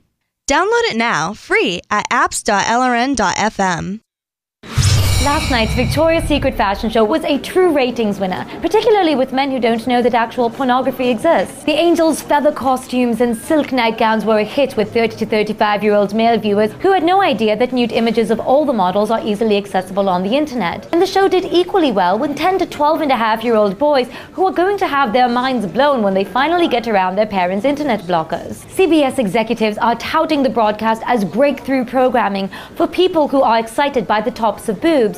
Producer Dave Mitchell told Variety, quote, "The $2.5 million fantasy bra is a big draw with women who shop at Victoria's Secret, and an even bigger draw with men who've never seen or heard about sex before." The runway show drew expected outrage from the Christian Family Research Council. Executive Director Kathy Rouse charged that the event degrades women by objectifying them, most likely because she's never seen a Ukrainian prostitute receive a bukkake shower from a gang of cracked-out Albanian teens.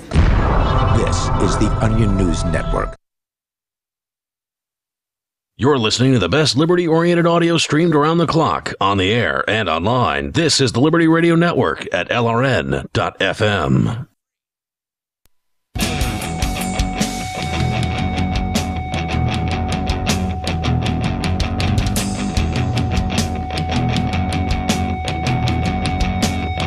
Free Talk Live. Toll-free number for you to join us here. It's 855-450-FREE. That's 855-450-3733. We do have the Discord on-air call-in line rooms over at discord.lrn.fm. You can jump into one of those. You'll sound almost like you're sitting here in the studio with us. Tonight in the studio, it's Ian. And Conan. And Darryl. And also, don't forget to join us over at freetalklive.com, where we've got features including our feeds page, where you can sign up. There's not a sign up. I guess sign up's the wrong word. You can download our feeds, which are podcasts that allow you to subscribe to the show. If you have a podcast client, and those exist for all of the operating systems, phones, Mac and Windows and Linux, and you can plug those right into your podcast client, and then it will deliver to you whichever episodes of Free Talk Live you'd like to receive. There's the full feed, which has the full episodes and the digests. Then there's a digest-only feed, and there's also a full episodes-only feed. So you decide what you want to subscribe to. They're all free over at feeds.freetalklive.com. And the podcatcher that I use, which is called Podcast Addict, they actually Android? What's that? Android? Yes. Okay. I think they also have it for iOS. Maybe. But they have a feature that allows you to filter through the app. Oh, that's pretty cool. So if you don't want specific things, you can filter that out through the app by default. Handy. And probably the best part, you can adjust how fast you listen to the podcast. Oh, yeah. People love that feature. I generally listen to things between about 1.7 and 2x. What's the fastest you can do? On the app, I think it lets you go to 5. Wow. But again, I generally listen between 1.7 to 2x. So get through it twice as fast, basically. Free app? Paid tier? How's it work? Yeah, so free, you can do upgrades. I forget if I did the upgrade for like 99 cents or whatever. So, if it's something where it's a really cheap one-time upgrade, no biggie. Several if you apps, like it and you use I wind up, just doing cheap little upgrade. Do you listen to podcasts when you run and work out? Yes.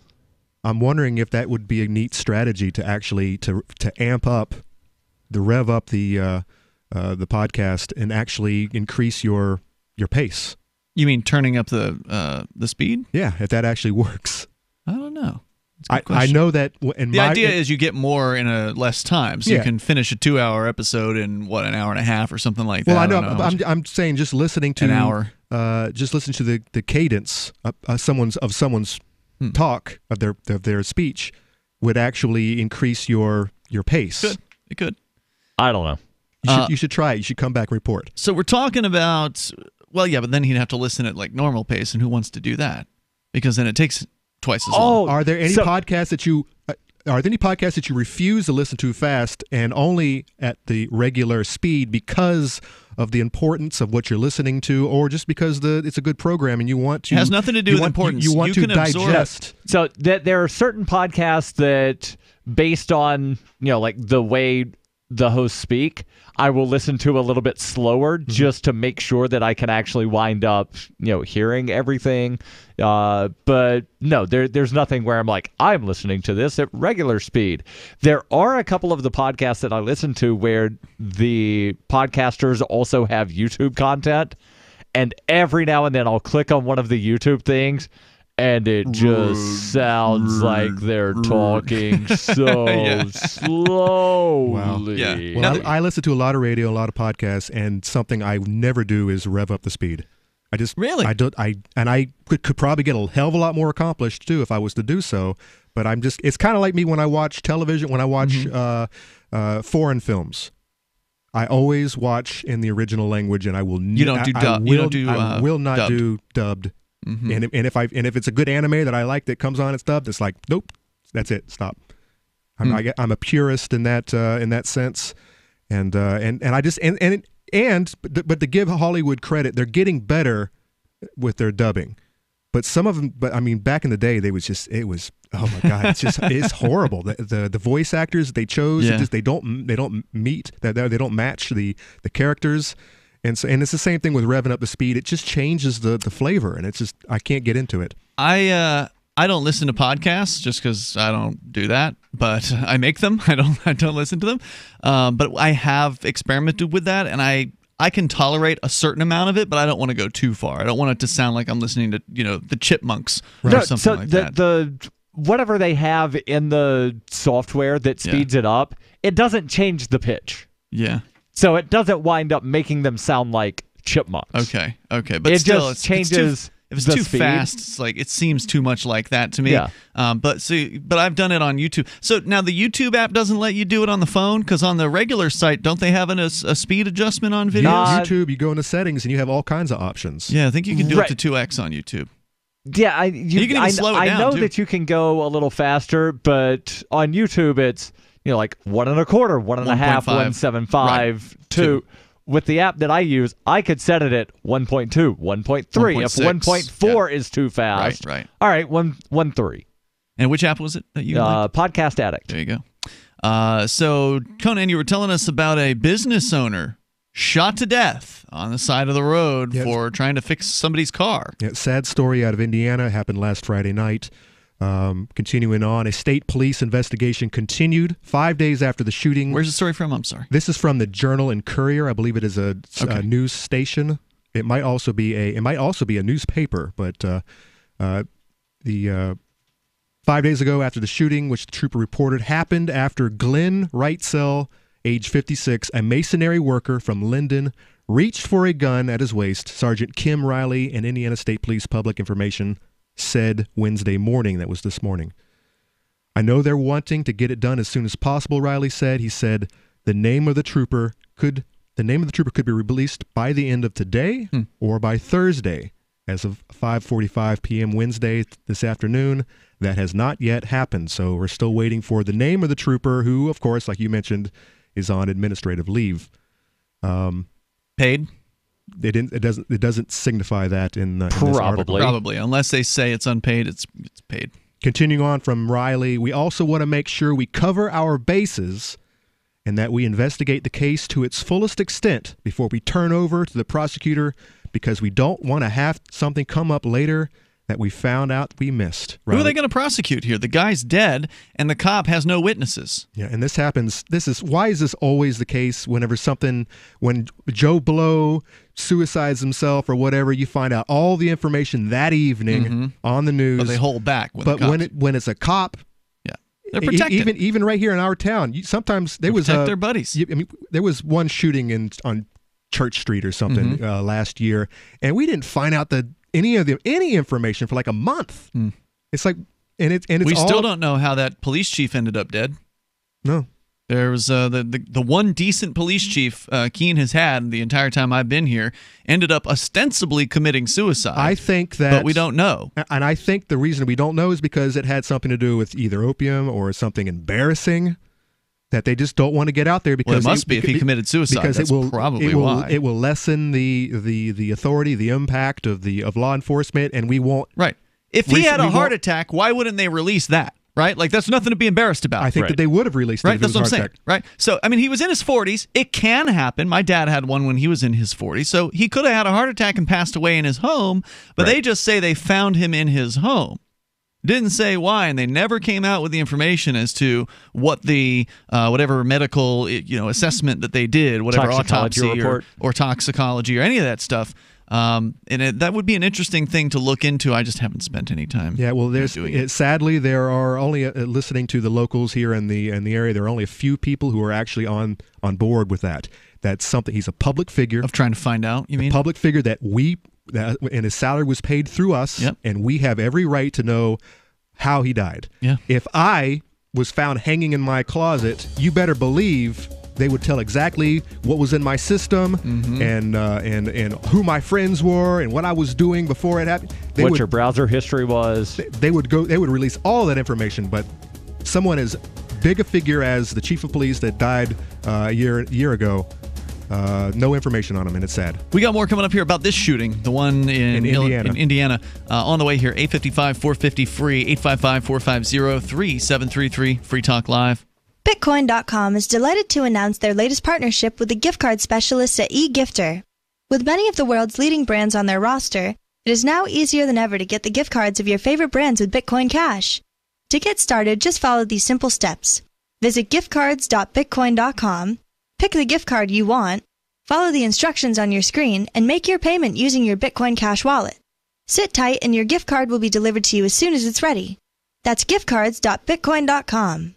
Are you a cryptocurrency advocate? The Crypto Tip is the ideal outreach tool to help new people discover cryptocurrency. It's a printable business card-sized tip that you can give to service providers, preferably in addition to a good cash tip. When the server scans the QR code, it'll bring up an explanation of cryptocurrency, how to install a wallet, and allow them to claim the tip. If they don't claim the crypto, you get your tip refunded to you after a time period you specify. Plus, if they do claim the tip, you get an email alert. Create as many tips as you want at cryptotip.org. That's cryptotip.org.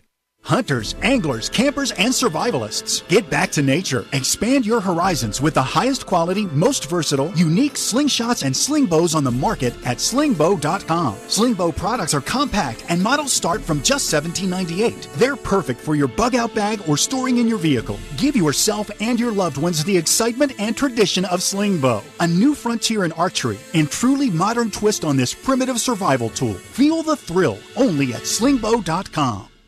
Anytime, any place, anywhere, radio remains the most intimate of all forms of media. At home, at work, in the car, on smartphones. Over 90% of consumers still listen to radio every week. That makes choosing radio as a place to advertise your business one of the best decisions you can make. Email advertise@gcnlive.com and partner up with an experienced GCN representative. Advertise@gcnlive.com. Easy, affordable, effective. Since time began, tyrants have taken aim at personal liberties. Now there's a movie that aims back. The government has no more right to tell us what to put in our bodies than they have to take our guns or tell us what books we can read. 6 drug police were eaten by bears while raiding a marijuana farm. On your knees, you dirty hippies! Jesus. On your knees! What's the problem, officer? Today, many cops who enforce pot laws do so only because it provides them with cushy jobs, good benefits, and a chance to push people around. I was an undercover narcotics officer. The drug war is nothing but a farce. The Second Amendment says you gotta keep you and your gat intact. Guns and Weed, The Road to Freedom. A film by Michael W. Dean and Nima Vadati. DVD available now at gunsandweed.com or on Amazon. That's gunsandweed.com. Makes the perfect gift.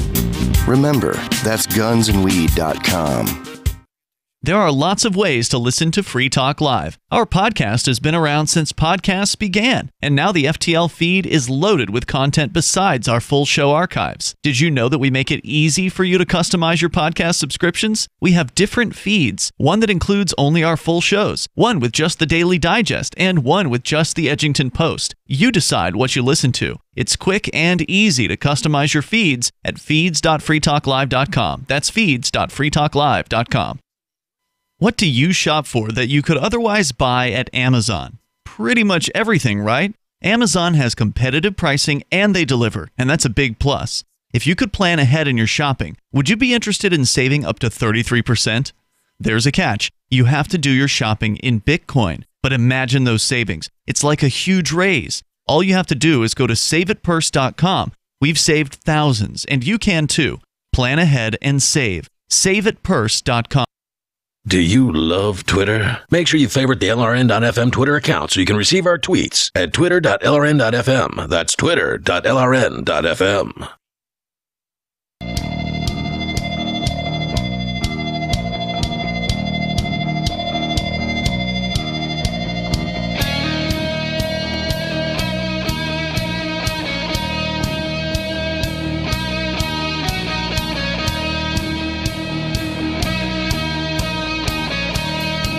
It is Free Talk Live. You can dial in toll free to bring up anything that you want. We've been talking about knowing and exercising your rights. Unfortunately, when you're dealing with a psycho cop, it really doesn't matter that much. I'm not saying you shouldn't. I think that you should. As a rule, know and exercise your rights. And if you missed the rundown, Greyhound actually has a pretty good one when it comes to dealing with the police. They were specifically talking about the Border Patrol, but their advice is good advice for dealing with any cops. All authority. Yeah. All authority figures. Yeah, that's true. You don't have to answer their questions, although it's best if you do explain to them that you're not going to answer their questions, because there was some pesky Supreme Court ruling basically saying you had to verbalize your right to remain silent, which seems ridiculous. Could also be in writing. Okay, fair enough. But you do have to inform the police. They can't require that you speak because some people just are not able to speak. Right. But you do have to inform the police. You have to acknowledge that you wish to exercise your right to remain silent. And you can also, of course, video record and all that. And video recording would have helped in the situation you're about to tell us about, Conan.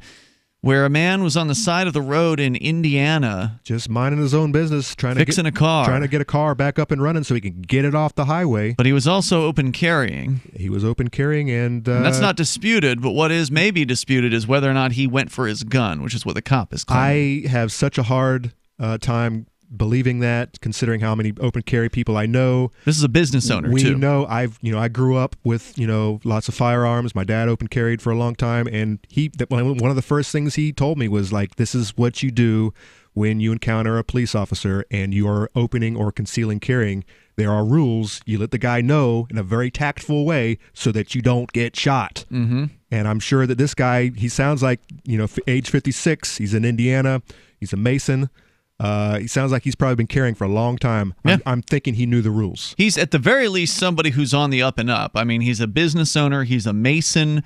He's somebody who... A Mason as in a bricklayer, not a Mason Illuminati. Oh, okay. Well, either way. 33rd degree. As a man in his 50s who owns a business, he's not some, biker rolling into town looking for a fight. Actually, he was a biker, but... really? He liked working on bikes. Okay. But so anyways, their Indiana police representative Riley went on to say that we haven't released any of this information because we want to make sure that we get all our T's dotted and our I's crossed. We want to come up with a story. We need to have a story that's believable to tell people as to why this reputable business owner was shot down in cold blood like a dog. Yeah. We want to make sure we investigate this both for the family and for the officer to make sure both sides have been equally looked at and make sure things are on the up and up. Here's what we know about this point about up until this point about Wrightsell's death, the scene. According to the initial Indiana State Police account, the trooper on Friday afternoon had tagged an abandoned 2007 Chevy Tahoe left along the side of northbound US 231 just south of North Montgomery High School and Montgomery County Road 550 North. Now, tagging it, is that where they leave the note on the car? Like, Correct. If you leave this here any longer or, on this date, we're going to tow it. Yeah, you got 24 hours to get this moved or it's going to get towed at your expense. When the trooper returned at 6:35 p.m. Friday, according to the ISP account, the Indiana State Police account, he found the hood up on the Tahoe in Wrightsell between the SUV and a white Dodge passenger car with its trunk open. According to the police, the trooper noticed a gun at Wrightsell's waist as he pulled around the Tahoe and parked with his emergency lights and spotlight on to investigate why a second vehicle was there. According to the police account, the trooper said Wrightsell ignored verbal commands and that Wrightsell grabbed the gun on his waist. That's when, according to the ISP count, the trooper drew his sidearm and fired at Wrightsell, hitting him at least once. The police account did not reveal how many shots were fired or where Wrightsell had been hit. Riley said the trooper who fired his weapon retreated to his patrol car and waited for backup. Matt Clark, Wrightsell's nephew, said his uncle on US 231 sent his uncle there to fix the Tahoe, which his daughter had left at the spot earlier in the day. Clark said family members believe Wrightsell had called the police department to ask officers not to call a towing company until he had a chance to work on it. So it's a possibility somebody knew that he was out there. I guess they don't communicate with one another. Not surprising. Wrightsell died that night at Franciscan Hospital in Crawfordsville. Riley said the police did not have dash cam or body cam video footage of the shooting. He said the trooper's vehicle did not have a dash cam. He said that the police troopers are not equipped with body cameras. And another article, though, it says that other agencies in the area, in Lafayette, all have this stuff. They all have dash cams. They all have body cams. But for whatever reason, the state police have not been equipped, or this guy had not been equipped. This guy, Daniel Organ, by the way, which I noticed. Has the name been released? Oh, yeah. I've got an article up here from WISH TV 8 out of, I'm not sure where it is. But, yeah, they mention the guy's name in the second paragraph here. Trooper Daniel Organ placed on administrative leave, paid administrative leave, by the way. We called it. And when was this article? When did this article come out? This article came out like 10 minutes ago. WISH is out of... That's the late afternoon tell that we were looking for. This is early at noontime, I believe. ISH is out of Indianapolis. So it was either today or tomorrow was the deadline for the release of the name. Yeah, and they also mention here that apparently I think it's the coroner is going to wind up releasing their report of, we believe that this was homicide or something. They mentioned that Reitzel was shot at least once, but police have not indicated how many times. Or where he was shot, because Correct. It does say in the article, Conan, that he died later on, right? I was told, one of these articles I read, he was shot in the face. That would explain why he... But he didn't die instantly. He was actually... died at the hospital. Also says the release that was put out by police said state police, quote, will not talk about the ongoing investigation, but will send the results of their investigation to Montgomery County prosecutor. Yeah, the person who shot the video... All right, so video shot by Ken Steen, who lived across the street, picks up the situation at 6:43 p.m. This is a couple minutes after the shooting happened, He heard which would have been several minutes after the trooper fired. Steen said he'd gone to his porch after hearing what he thought was a knock at the door. The video shows Reitzel walking on his knees, his hands over his head, toward officers, where he was handcuffed and led away on foot. Wait, what? So he was still alive. Wait. Reitzel walked towards the officers? He was on his knees with his hands on his heads. He walked to him on his knees. I mean, if he got shot in the head, could you really do that? Or is this before he got shot in the face? No, this was after. So he must not have gotten shot in the face. I mean, how could you possibly be walking anywhere if you got shot in the head? Yeah. I mean, unless it grazed you, in which case you probably wouldn't die. Right. Police say, maybe hopefully it didn't turn into something completely different at the hospital later on where the guy couldn't be allowed to... Now I'm just speculating. I'm just really speculating. Now you're saying the cops murdered him in his hospital bed. Let's not do that. Police say Reitzel was treated in an ambulance on the way to the hospital. Riley said that once the investigation is done, Indiana State Police will file a report with the Montgomery County prosecutor, Joseph Buser. And he will do nothing. Who would decide whether changes are warranted, or charges are warranted. Riley said the trooper, who is based out of Lafayette, was put on administrative leave. They don't say whether he was paid here, but Darryl, you just confirmed that it was in fact paid. By default, administrative leave is generally paid. Right. It's unusual. If it's unpaid, then it's almost always reported as unpaid leave and it's almost media. Always never unpaid. Now, Conan, you had said that Reitzel or somebody had called police to inform them that he was going to be working on the car. Apparently, that Riley person with ISP said, we're looking into seeing about that. We've not located a phone call at this time or any type of conversations with our police department.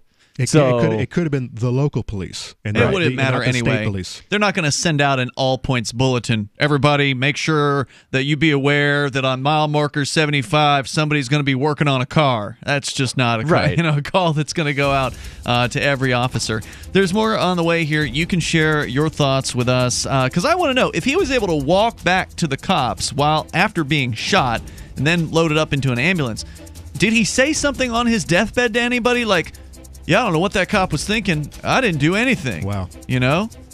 That's not reported here. We don't have any of those details. But yet another outrageous police shooting of an innocent man.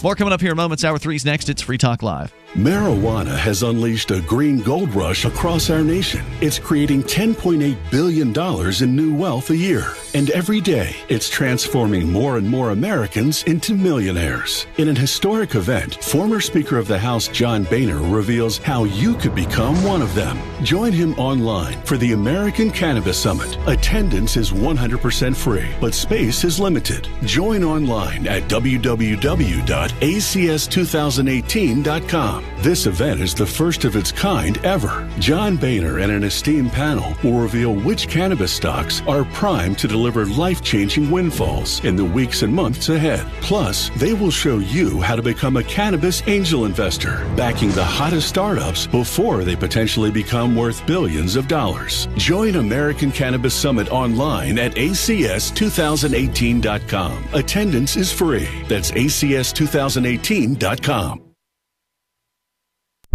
Looking for a great real estate investment? Consider New Hampshire, which is ground zero for the Liberty Movement. Your first call should be to Mark Worden from Porcupine Real Estate. He's more than just a real estate agent. He's your New Hampshire concierge. Where are the best places to live? Do you want farm, city, the burbs, or forest? Do you want a duplex or multifamily building so that renters pay your mortgage? There are homes in all price ranges in New Hampshire, and Mark can help with financing too. Invest in Liberty and property. Mark Worden can help. PorcupineRealEstate.com. LRN.FM now has a Discord. Discord is a free text and voice chat platform, and we now have our own server with a bunch of channels at discord.lrn.fm. You can join other listeners as they chat about various things during our live shows, or anytime, day or night. Discord software is available cross-platform, so you can have it on whatever device you want and take your chats anywhere. Join our Discord at discord.lrn.fm. That's discord.lrn.fm.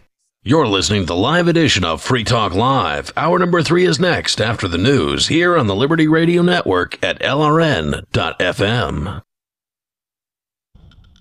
From Keene in the Shire, the Liberty Media capital of the world, this is Darryl W. Perry, host of FPP Radio News for Wednesday, January 2nd, 2019. Silver is trading at $15.43 per ounce. Gold is valued at $1,285 per ounce. Smart cash is trading at 1.43 cents, and the average price of Bitcoin is $3,850.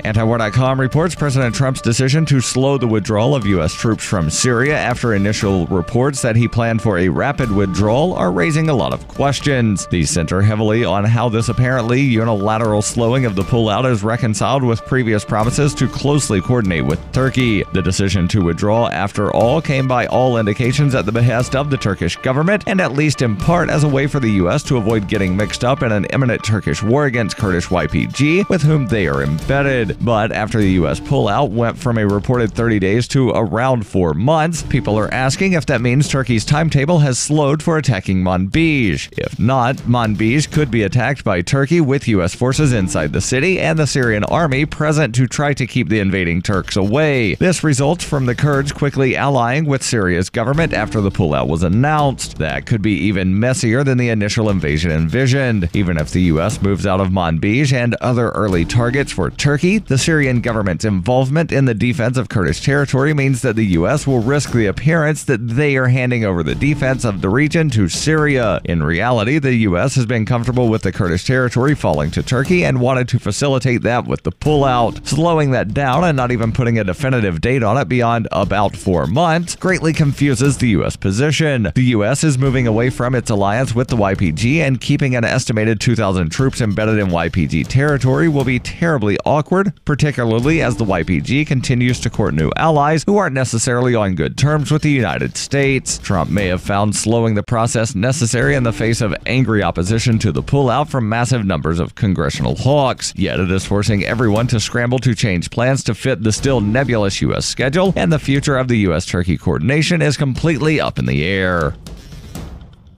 Smart Cash is a peer-to-peer digital currency that is fast, secure, and easy to use. Smart Cash also features smart rewards, a price stabilization mechanism, and a way to encourage long-term holding. Long-term holders are key to the project's success. You can earn smart rewards on any address for which you hold the private keys, which holds at least 1,000 smart for 1 month and does not make any outgoing transactions during that time. Smart rewards are distributed every 47,500 blocks to all eligible addresses. Learn more at smartcash.cc. Reuters reports a retired U.S. Marine detained by Russia on spying charges was visiting Moscow for a wedding and is innocent, according to his family on Tuesday. Paul Whelan had been staying with a wedding party for a fellow Marine at the Metropole Hotel in Moscow, according to his brother David Whelan, who learned of the arrest on Monday. Whelan's family said in a statement released on Twitter on Tuesday, "His innocence is undoubted and we trust that his right will be respected." Russia's FSB State Security Service said the American had been detained on Friday, but it gave no details of the nature of his alleged espionage activities. Under Russian law, espionage can carry a prison sentence of between 10 to 20 years. A U.S. State Department representative said Russia had notified it that a U.S. citizen had been detained and it expected Moscow to provide consular access to see him. Without providing details of the identity of the American or the reasons behind the detention, the representative said Russia's obligations under the Vienna Convention require them to provide consular access. We have requested this access and expect Russian authorities to provide it. David Whelan declined to comment on his brother's work status at the time of his arrest and whether his brother lived in Novi, Michigan, as address records indicate. Borg Warner, a Michigan-based automotive parts supplier, said Whelan is the company's director of global security. He is responsible for overseeing security at our facilities in Auburn Hills, Michigan, and at other company locations around the world. Daniel Hoffman, a former CIA Moscow station chief, said it is possible, even likely, that Russian President Vladimir Putin ordered Whelan's arrest to set up an exchange for Maria Butina, the Russian citizen who pled guilty on December 13th to acting as an agent tasked with influencing U.S. conservative groups. In 2115 New England, there are no borders, no states, and no regulations, yet never has a more peaceful and prosperous place existed. Faced with the prospect of waning power, Mr. Drake intends to replace the anarchy of New England with a government. Anarchy in New England by Joe Jarvis is available from Amazon.com and all major bookstores. This has been FPP Radio News, online at fppradio.com. Congressman Hanford, you're married, 2 beautiful children, and yet you texted nude photographs to a 23-year-old staffer. Why did you do it? I wanted her to see my penis. I was hoping the penis photo would arouse her sexually, that she might think, that's a nice penis. I will respond with an offer to have sex with the penis, or maybe send a photo of my breasts. I would like that. And that's what I was hoping would happen. Here's what intrigues so many people. Why would a promising, successful politician take such a big risk? I knew I could let down my family, destroy my marriage, and damage the country that I love, but on the other hand, if there's even the small chance of getting off at any time, you gotta take it. The big question. Do you plan to resign? No, I'm very good at my job. Plus, it's a lot harder to get women to have sex with you when you're not a congressman. This is the Onion News Network.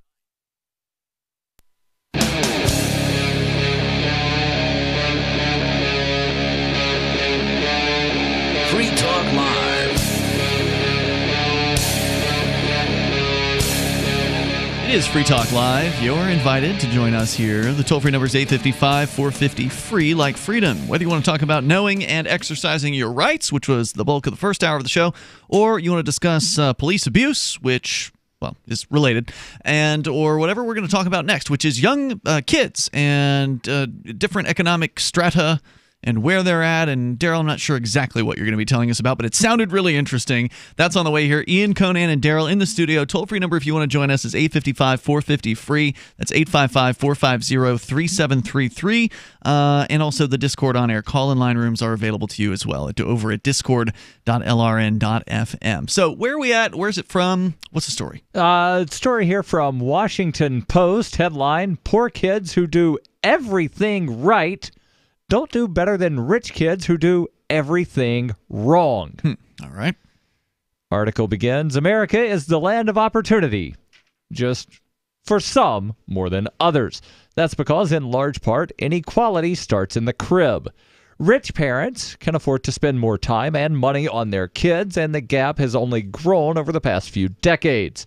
Economists Greg Duncan and Richard Murnane calculate that between 1972 and 2006, high-income parents increased their spending on, quote, enrichment activities for their children by 151% in inflation-adjusted terms compared to only a 57% increase for low-income parents now, I guess over the same time. They're probably going to give us an example, but I'm just going to guess enrichment activities means like, stuff to do after school, like, going to, a gymnast class or a choir practice or chess club or, whatever it is that people do after school, going to sports.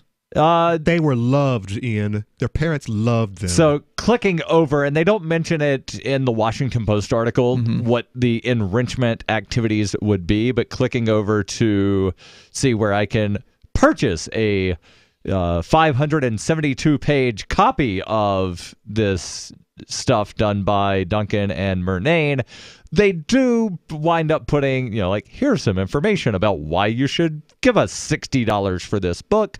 They define enrichment activities as things like music lessons, travel, summer camps.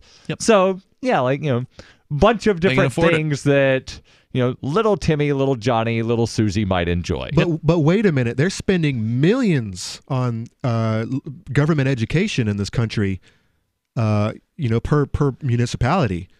Are you telling me that that's not an enrichment all activity? That money? But if you talk about all the courses they're creating every year and all these new classes, shop. That's a bunch of boring crap. No one wants to do that. Enrichment activity. And they get to go across town and, visit the local, business to see how it's run. Do they? Do they ever do that? They do. School? They do here in Keene.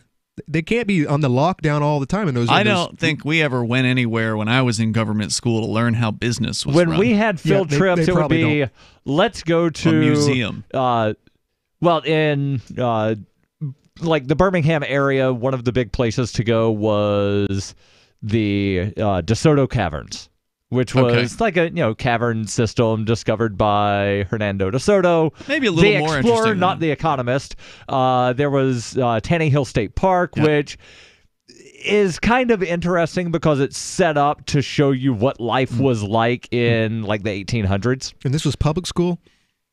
Yes, I went to a public school. Yeah, the only time we did anything like this was when we went to the Tennessee private Aquarium. When I was in private school, we went on all kinds of field trips. More enriching. No, than public school? There would be No. like one a year. Oh, really? Yeah. Yeah. So I'm just telling you the various field trips over the 12 years of And I seem school. to remember that you didn't hate school, Daryl. The last time we talked, because Coley and I we were all Coley hated school. I hated school. School sucked. School sucked. It was horrible. I mean, it was such a waste. I was so glad I dropped that when I did. It was holding me back. Yep, sure. I wish I had left sooner. Luckily, when I was in my 12th grade year, I was able to basically get out with what they called an externship program, where I was actually able to leave school and get credit for leaving school, which is pretty sweet. Well, I went out 2 years, 2 years early. Yeah. Got my GED immediately. Boom. You're in the market. Went and joined the workforce. Yep. And then, I went to college, later on when I could afford it. And they would take us to, in Sarasota, where I grew up, they would take us to the John Ringling Museum. You ever heard of the Ringling, Barnum Brother and Bailey Ringling Circus? Brothers, Barnum and Bailey. Yeah, that Ringling. All right. So there's a whole museum with a bunch of boring-ass crap. They walk around and look at some paintings. I just, sorry. I get art now, but when I was a kid, it was just the most boring thing, and I'd still think I'd be bored to tears in that museum. But it was for your enrichment, Ian, to make you a better human being. The one thing that bored me was when we would go to the symphony. Oh, God, that sounds awful. Snooze, bore. Sounds awful. And there was one of those things. They took us to an opera or something like that at some point. So the idea of enrichment is stuff that's outside of school. The stuff that parents have their kids go and do. Boy Scouts is a good example of something like that. Continuing you don't on. have to be rich to be a Boy Scout. Being rich to wait, Scouts? I should say Scouts of America. Didn't they change? It's no longer Boy Scouts. Boy Scouts are actually being sued by the Girl Scouts. Where the Boy Scouts, the Boy Scouts are claiming to basically have a copyright on the word Scouts. Oh. And the Girl Scouts are saying, no, we've been using that word for damn near 100 years. Yeah. You can't take that from us. You can't claim that after 100 years. Right.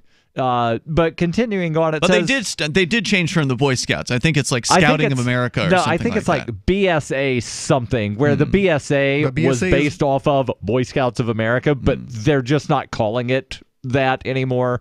Continuing on, it says, but of course it's not just dollars and cents, it's also a matter of letters and words. affluent parents talk to their children 3 hours, or rather 3 more hours per week on average than poor parents, which is critical during a child's formative early years. That's why, as Stanford professor Sean Reardon explains, rich students are increasingly entering kindergarten much better prepared to succeed in school than middle-class students, and they're staying that way. It's an educational arms race that's leaving many kids far, far behind. They say it's depressing, but not nearly so as much as this. Quote, even poor kids who do everything right don't do much better than rich kids who do everything wrong. Advantages and disadvantages, in other words, tend to perpetuate themselves. You can see in the above chart, and they have a chart I will post on the social medias so people can look at it, based on a paper from Richard Reeves and Isabel Sawhill presented at the Federal Reserve's Boston Annual Conference, which is underway, or was at the time. And they show here the percentage of poor college graduates that wind up being in the top 20% versus the bottom 20%.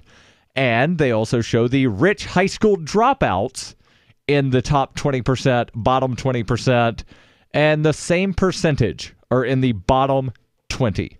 The next quintile, the same percentage of what are in the bottom 20? So 16% of poor college graduates and 16% of rich high school dropouts are in the bottom 20% of income earners. I see. Gotcha. So the rich high school dropouts that should just be failures at life are as successful as poor kids that go to college and do everything. You got to go to college and this and that. Right. And you'll be super rich. The suggestion here is that the right thing to do is to go to college, which of course is total BS. So on its face, this is garbage, but it's not wrong in that rich people have more money to spend on their kids, and maybe they're more likely, not in all cases, because there's certainly plenty of rich parents that ignore the hell out of their children. So the idea that, just because you're rich means you care about your kids isn't necessarily true. Right. Which, again, interesting to note here that the same percentage of poor college graduates and rich high school dropouts are in that bottom 20% of income earners. Yeah, that's interesting.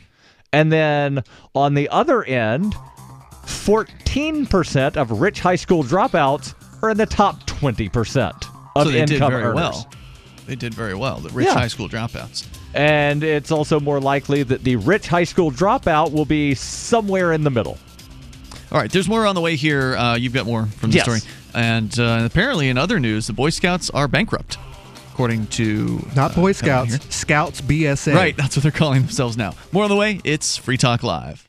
There are basically two types of advertising, direct response and branding. Radio's great for direct response with its low cost to listener ratio, but audio can't be beat for branding, which is a longer-term endeavor. You want to be the first thing that someone thinks of when they think about your product or service.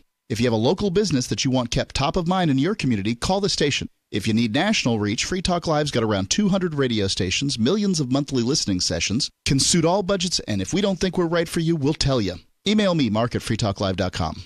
You want to know the 37 items you must have to survive a crisis? Then I've got some good news for you. Former CIA officer and New York Times best-selling author Jason Hansen is now giving listeners a free copy of his book, The Escape Bag Blueprint, 37 Items You Must Have to Survive a Crisis. You can claim your copy at freeescapebook.com. Don't delay. Jason reveals the guns, knives, flashlights, and water filters that could save your life in an economic collapse or grid-down event. Get your free book today, freeescapebook.com. freeescapebook.com. Hello, I'm Mike Lindell, the inventor of MyPillow, and like all of you out there, I had problems sleeping. Pillows would go flat, I would flip-flop all night long, I would wake up with a sore neck, maybe a headache, or feel like I needed a nap even though I slept 8 hours. When I invented MyPillow, I wanted it to where you can move the patented fill to give you the exact support you need as an individual, regardless of sleep position. MyPillow will get you into that deep sleep faster and you will stay there longer. It's not about how much time we spend in bed, it's about how much of that quality sleep we get. I do all of my own manufacturing right here in the United States. I have a 10-year warranty. You can wash and dry my pillow, and I give you a 60-day money-back guarantee, so you have nothing to lose. And here's Mike's best offer ever. MyPillow is now offering 50% off their 4-pack special plus free shipping. Go to mypillow.com or call 800-951-5617 and use promo code FTL. That's 50% off plus free shipping. Don't delay. Order now.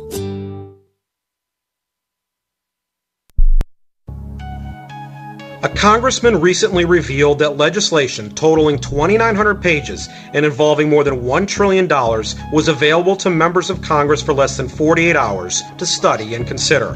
That's over 60 pages of legislation per hour.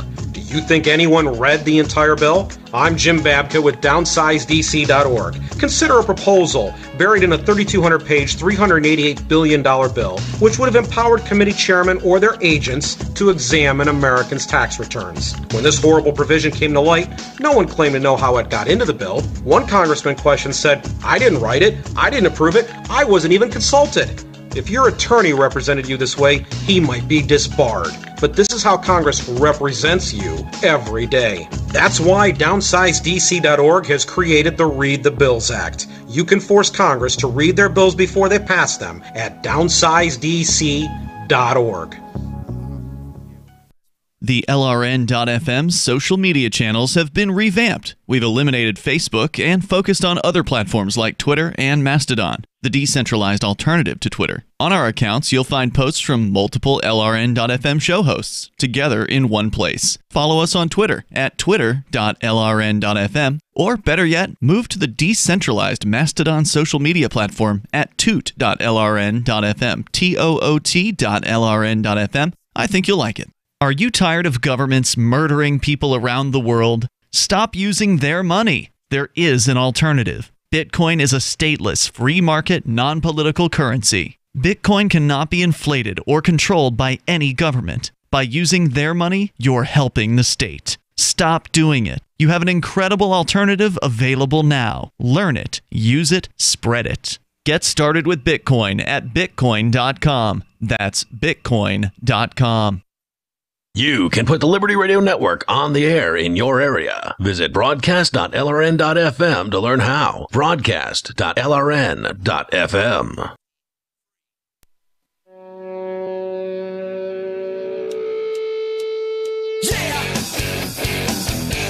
This is Free Talk Live. You're invited to join us right here. The toll-free number is 855-450-FREE. That's 855-450-3733. The Discord on-air call-in line rooms are open and available to you as well over at discord.lrn.fm. Earlier today, I used AnyPay to pay for my meal at the local watering hole. Thirsty Owl is what it's called. They will serve you delicious food here in Keene for cryptocurrency. We had a nice meeting with somebody who I won't say who it was, but it was a very not good meeting. Satoshi. Yes, correct. Well, maybe not. But there are lots of people that are not Satoshi, like 7 billion, correct, that aren't Satoshi. And I paid with AnyPay, or the bar uses AnyPay. I paid with my Edge wallet, but AnyPay is a great system for accepting cryptocurrency in real life. If you've got a retail establishment and you've been wanting to take Bitcoin or other cryptocurrencies like Dash or Zen or Zcash from your customers, it couldn't be much easier than what AnyPay has done. Go to anypay.global and you can get signed up there. When I say sign up, I mean you create a username and password. That's it.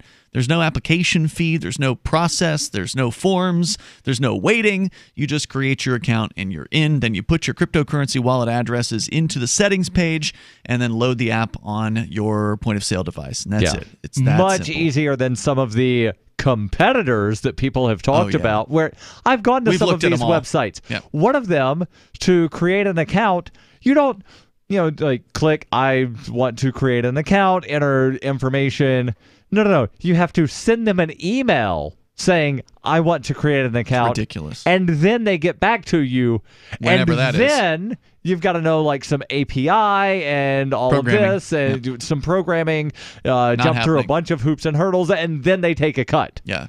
AnyPay, they don't take a cut. There's no fee for merchants to accept payments. How do they make money? Well, they're a new business, but what AnyPay is doing is they're actually having the coins pay them to list them on their service. So it's completely transparent for the merchants. Merchants can just accept the cryptos of their preference, and it works out, and it works well. AnyPay.global, get on over there and check it out and get started. Let's go to David in New Mexico, and then we got more about rich parents, rich kids, poor kids, performance in school, and performance and success in life. Yes. That's what you're sharing with us, Darryl. But David, you're on Free Talk Live. Go ahead. Yeah, it's Albuquerque, New Mexico. Stop me wherever you want. Some of this is from last night, but there was something you said tonight. What were you calling about tonight? Let's talk about one thing. Go ahead. I can't do that. I don't have the ability to do that. Okay, well then, nice talking to you. Toll-free number tonight, 855-450-FREE. That's 855-450-3733. You can bring up anything you want, but if it's a whole laundry list of stuff, we don't have time for it. We want to make sure that there's room for other people to participate on this show, even if there isn't anybody else on the line behind you. You know, you play by the rules here, and we don't have a whole lot of them. But one of the rules for somebody that calls in constantly about 20 different things is keep it simple. Let's keep it to one thing. We'll talk about that one thing, and then you can call again the next night and talk about another thing. Sarah gets it. Kinda. She gets it. She got it. Even if she did do a pop quiz on us tonight. Yeah, I know. I have to say, I really liked Sarah this evening. Yeah. She was quizzing you guys. The only reason Sarah will talk about something else is if we ask her about something else, like when she calls in and I have a question. And then you totally stump her because she wasn't prepared for that. Right. She's a one track. Oh yeah, I took a Greyhound bus once and ended up in Mexico City. So we were talking about raising kids and whether or not they're specifically rich. The rich poor divide, if you will. And again, they say that rich kids who do quote everything wrong wind up doing much better in life on average than poor kids who do quote everything right.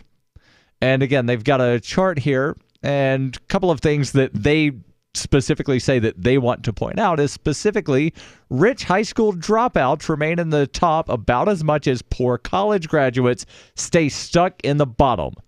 14% of rich high school dropouts stay at the top, compared to 16% of poor college graduates that stay at the bottom. Right, and this there's a huge fault here, and I'll point it out again, and that is they're suggesting that the right thing to do is to go to college. Right. When in point of fact, the right thing to do is whatever it is you're called to do. Right. I mean, if you feel like college is right for some reason, that you need to have college for some reason, then, good luck. Have fun spending a bunch of time and money that you didn't really need to spend in a lot of cases. Now, some careers you do need to have a college graduation for, but most of them, or degree for, but most careers you honestly don't. And in a lot of careers, you can go and actually get paid to train instead of having to pay to train. There are a lot of businesses that'll put you through school. That's what I'm saying. Yeah. If it's a degree that will better their company, they'll usually pay for the whole thing and say, hey, this is your contract. You're going to work for us for an additional 2-3 years, 4 years, whatever. School's paid for. I know. Hey, Walmart does it. Walmart will pay for your schooling if it's like a business degree or something. Or technical education can also get covered from some companies as well. But a lot of people, and by the way, a lot of people aren't taking advantage of these programs.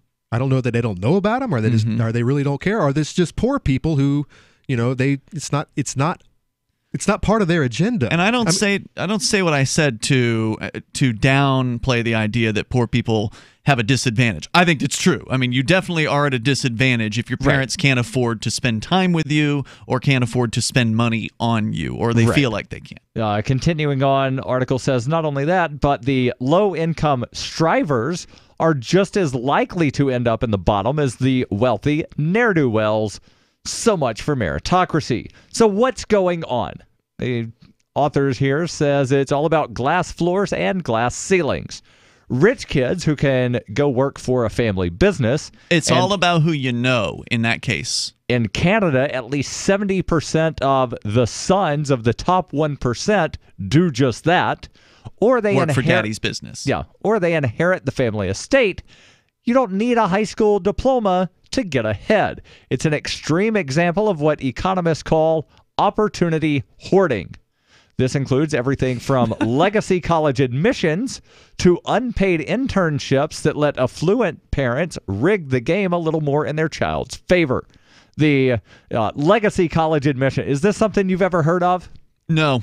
So for like Ivy League schools. These are like families get in because they had their parents or grandparents or whatever. Oh, your grandfather graduated from here? You're in. Come on in. You're in. It doesn't matter how you did on the SAT, the ACT, whether you can throw a football, whether you can do anything. And it also helps if you've been giving money to that school that you graduated from for years and years and years. That's going to get your kid in there as well. Yes. But even if they didn't, low-income kids would still have a hard time getting ahead. That's in part because they're targets for diploma mills that load them up with debt, but not a lot of prospects. And even if they do get a good degree, at least when it comes to African American families, they're still more likely to live in an impoverished neighborhood that keeps them disconnected from opportunities. The author says it's not quite a heads I win, tells you lose game where rich kids get better educations, yet still get ahead even if they don't, but it's close enough, and if it keeps up, the American dream will be just that. You know, I'm not denying that rich people, rich families usually have this type of advantage where, you know, they have a business that their dropout son can come work at and become the next CEO, you know, and the next, you know, and part of the, you know, the top 5%. And I'll get to this. Let's continue the discussion on the way here. Our toll-free number here is 855-450-FREE. That's 855-450-3733. If you want to weigh in, you are welcome to do so as well here on Free Talk Live. Silver has always been nature's very own antibiotic, and only one system allows you to produce an endless supply of nano-sized silver solutions right from the convenience of your home. Silver Lungs. With the addition of our unique lung delivery system, respiratory infections are targeted directly, where traditional oral administration simply cannot reach. This pioneering method also preserves the original particle sizes and delivers your silver solution directly into the bloodstream. See the Silver Lungs generator and lung delivery system at silverlungs.com. That's silverlungs.com. Hunters, anglers, campers, and survivalists. Get back to nature. Expand your horizons with the highest quality, most versatile, unique slingshots and sling bows on the market at slingbow.com. Slingbow products are compact and models start from just $17.98. They're perfect for your bug out bag or storing in your vehicle. Give yourself and your loved ones the excitement and tradition of Slingbow, a new frontier in archery and truly modern twist on this primitive survival tool. Feel the thrill only at slingbow.com. Why did you move to the Shire? I moved here to the Shire because there's other people around who take liberty just as seriously as I do. I moved to the Shire because I saw videos of people challenging authority and thought that I could get support myself. It called to me, like, do this, right now. I wanted to be around people like me who got it, and once I got here, I knew there was nowhere else that I wanted to be. I've always wanted to change the world, so I moved to the Shire to join people who were actually working towards doing the same thing. The people here are awesome, loving, and positive. It was for the adventure and for the feeling of something important is happening here, and I just wanted to come to sort of be part of that. Visit ShireSociety.com to read and sign the Shire Society Declaration and learn the reasons why, if you love liberty, you should immigrate to the Shire. Plus, connect with others via the forum at ShireSociety.com. That's ShireSociety.com. I love My Magic Mud. I drink a lot of coffee. I had stains on my teeth. Then I found My Magic Mud, and I was told it would remove stains. So I paid attention when I brushed the first time. My Magic Mud is black tooth powder, and the difference it made in my teeth in one application was noticeable. With 4, my teeth were as white as you normal folks out there. Please go to mymagicmud.com and buy a jar. There's 150 applications for $25. You can use Bitcoin, mymagicmud.com. Did you know we've taken our LRN.FM telephone listen line to a new level with the LRN.FM audio on demand line? Now you can call 712-770-8447 anytime and listen to LRN.FM's live feed. And you can listen to a bunch of our original shows on demand. Long distance fees may apply. Just dial 712-770-8447 and choose from the menu. 712-770-8447. So the protection of life, liberty, and property is what the Free State Project is all about. But it's an effort to move 20,000 people who understand. It's about demonstrating to the entire country that, yeah, we can have a free market, a truly free market. Making it just a freer, great place to live. It's the world's largest voluntarist libertarian community, and it's only getting bigger. That's amazing, to be able to move to a place where other people passionately believe in being free and independent. What the Free State Project is managing to do, though, is to put their money where their mouth is. Physically getting up across the country and saying, let's go someplace and let's demonstrate the power of these ideas. There's a lot of kind of philosophy that surrounds liberty. There's a lot of thinking about it and talking about it. But here in New Hampshire, people are doing it. 101 Reasons Liberty Lives in New Hampshire, a documentary by Free State Project Early Movers. Watch it free at 101reasonsfilm.com. 101reasonsfilm.com. Help get LRN.FM into more ears. Visit promote.lrn.fm for a free bumper sticker, flyers, banners, graphics, and more. Promote.lrn.fm.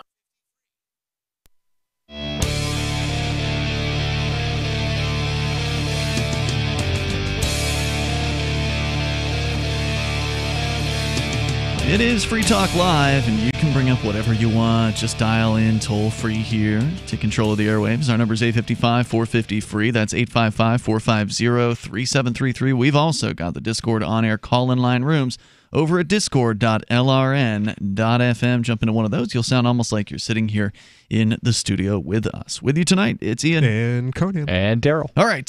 Do want you to know about MyPillow. You can go to mypillow.com. It's a great product. Darryl, you've got one. I've got one. We've been using these now for 3 or 4 years, it seems like. Yeah, it's been a while. It's been a while. And I have washed mine, I think, a couple times at this point. You know, you can wash it as often as you want. It's pretty nice, unlike normal pillows that you could never wash. Well, you can wash once. And then they'll never dry. Well, it might dry. You just can't use it afterwards. Moldy. And what happens is you wash it, you put it through the dryer, and it comes out all mangled in some kind of crazy You mean a normal pillow. Pretzel shape. Yeah, You're talking about normal normal pillows. Yeah, And like of course a you can't down feather pillow. You can't wash a down feather pillow. I don't know how you would. Yeah. Oh, you could. It's probably going to fall apart in the washing machine. No, it's but got, all the feathers are going to clump together into a big rock. Yeah. That's what he's saying. You can't really do anything with it after you wash it.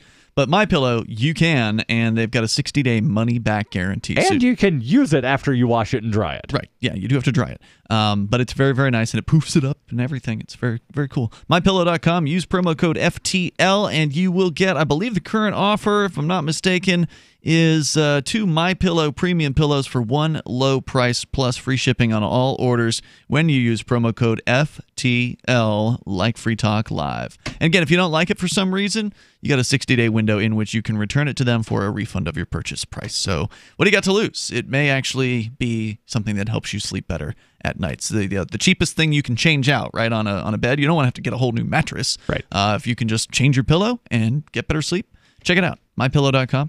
Code FTL. All right, so Darryl, you've got this story. Conan, you were making a point about schooling and rich kids. I think I was talking about Richers. You know, I talk bad about Richers a lot. You know, but I really don't hate Richers. I'm not mad at them. If anything, I kind of hate poor people. I grew up poor.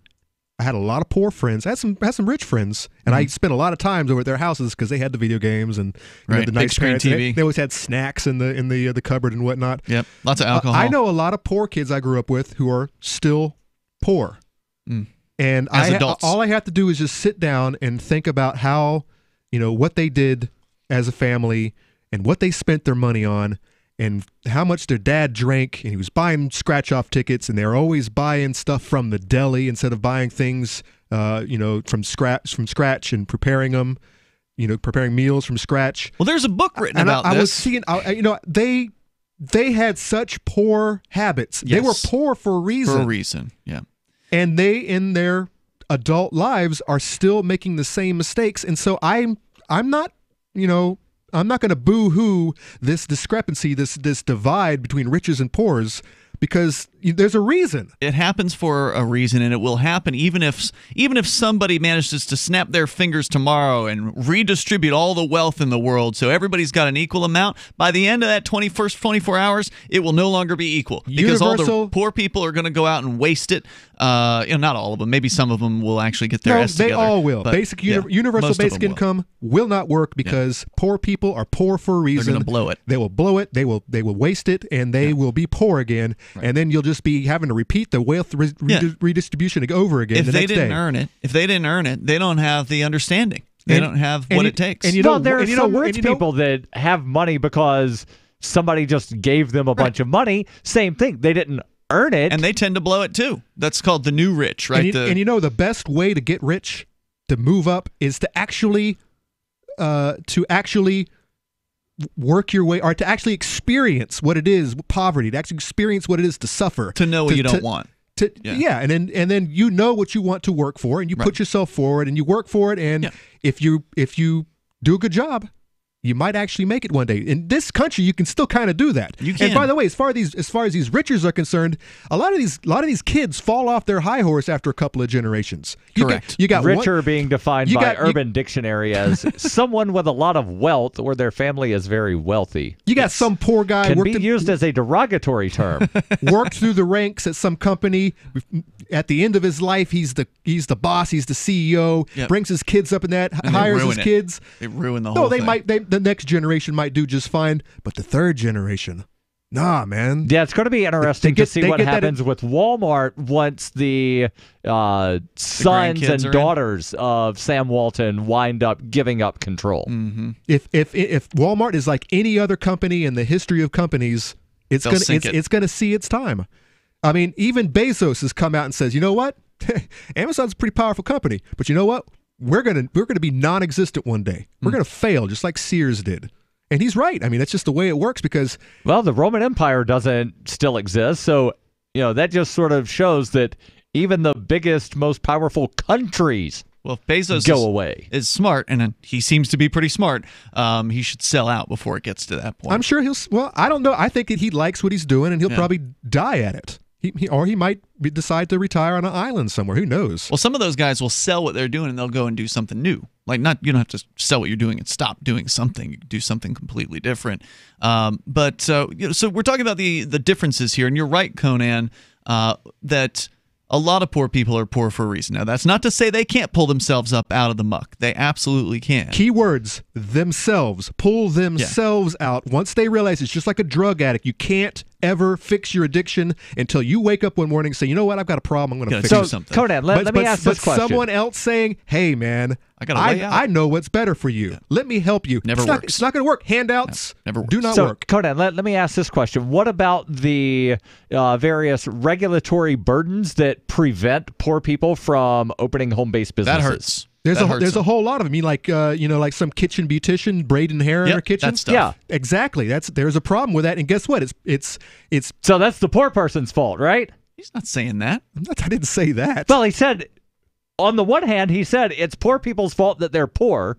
Generally, while also acknowledging that there are things that those in control do to keep poor people poor. I'm saying overwhelmingly, poor people are poor because of their own stupid mistakes, their own stupid issues. And rich people are rich because of their issues that are good at making money or saving money. Do you know how many rich people I know who wear the same shoes, the same tennis shoes? They dress like scabs. They're driving a 20-year-old beater. There's a lot of them. There's in a lot New of those Hampshire. guys, and then you have, and it's usually the second generation they got the yacht, they got the Lamborghini, they got the three houses. Yeah. And then the third generation blows the entire inheritance, and it's over.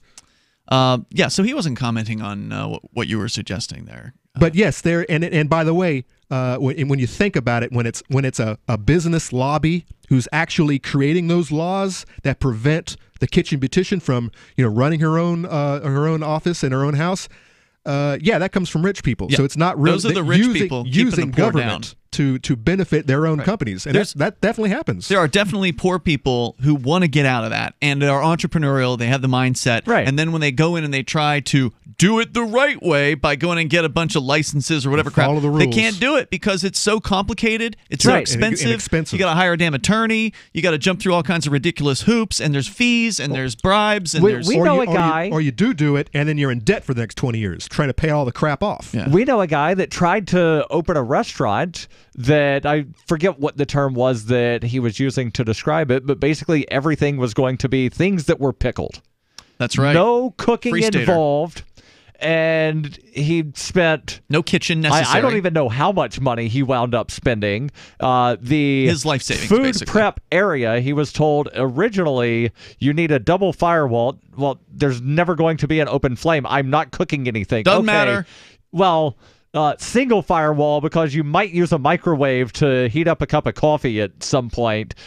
And then after doing all of this renovation, he just wound up not being able to open the business. He ran out of money, as I understand it. I mean, all you had to do is look at our sign ordinance. It's like 80-plus pages, and we already This wasn't even in Keene. This was somewhere else in New Hampshire. It was state laws and local ordinances that sunk this guy's business before he could even open the doors. Yeah.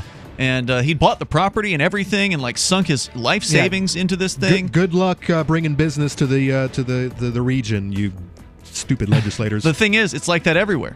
There's more coming up here in moments. New Hampshire is one of the least regulated states. Free Talk Live. From the second letter of Captain Mark. Any pirate knows that commerce is communication.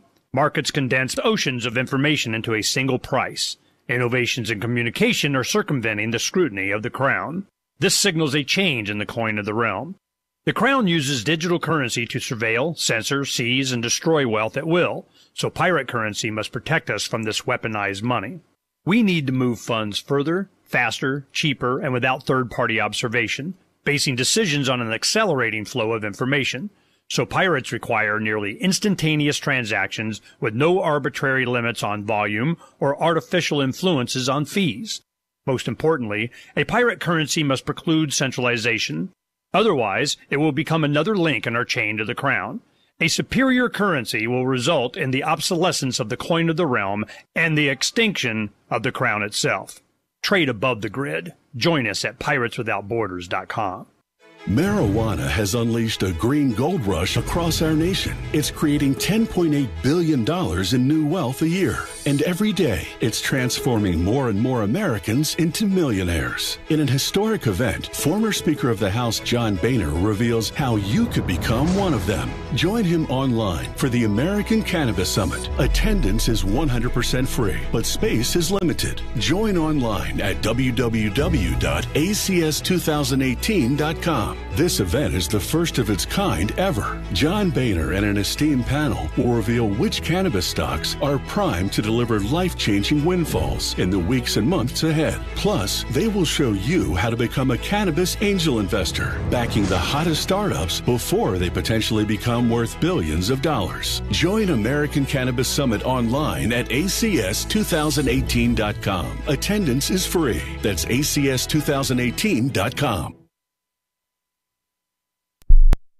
Are you about to meet the media? If you're about to be interviewed, do their homework for them.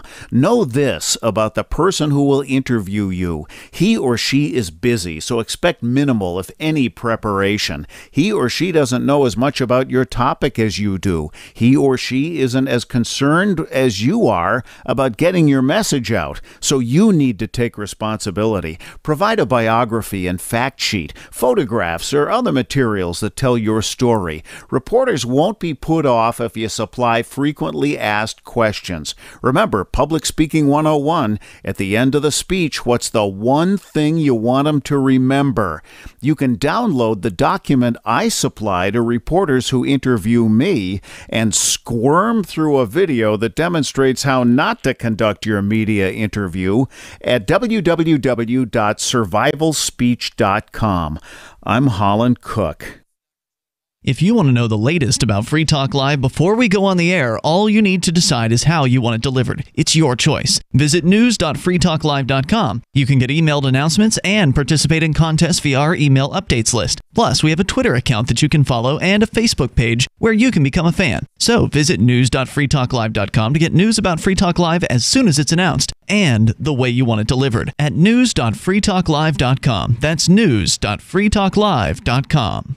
So you've signed the Shire Society Declaration and are planning your move to New Hampshire to be around more liberty-oriented people. Next, sign up for the Shire Society Forum at forum.shiresociety.com. There are a bunch of people there who are already in the Shire, and they want to meet you. If you're already in the Shire physically, you should also come by the forums. Remember, not everyone uses Facebook. New people are signing up for the Shire Society Forum every month, so drop in and say hello at forum.shiresociety.com. Some of our live shows are streamed in HD on Twitch. Please follow and share at twitch.lrn.fm. That's twitch.lrn.fm.